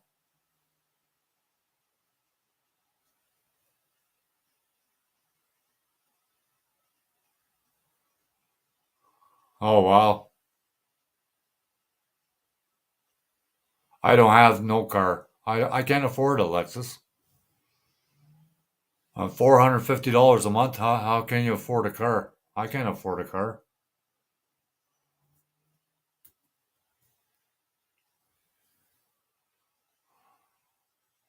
I haven't owned a car since year 2000. So 22 years, no car. I rent a car once in a while, but that's about it.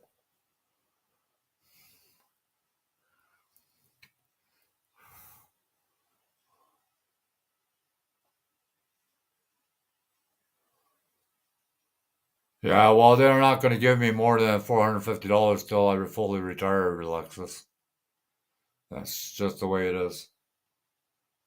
And I turned 65 in June, but I don't get my old age pension till a month after, so I won't get it till the end of July. So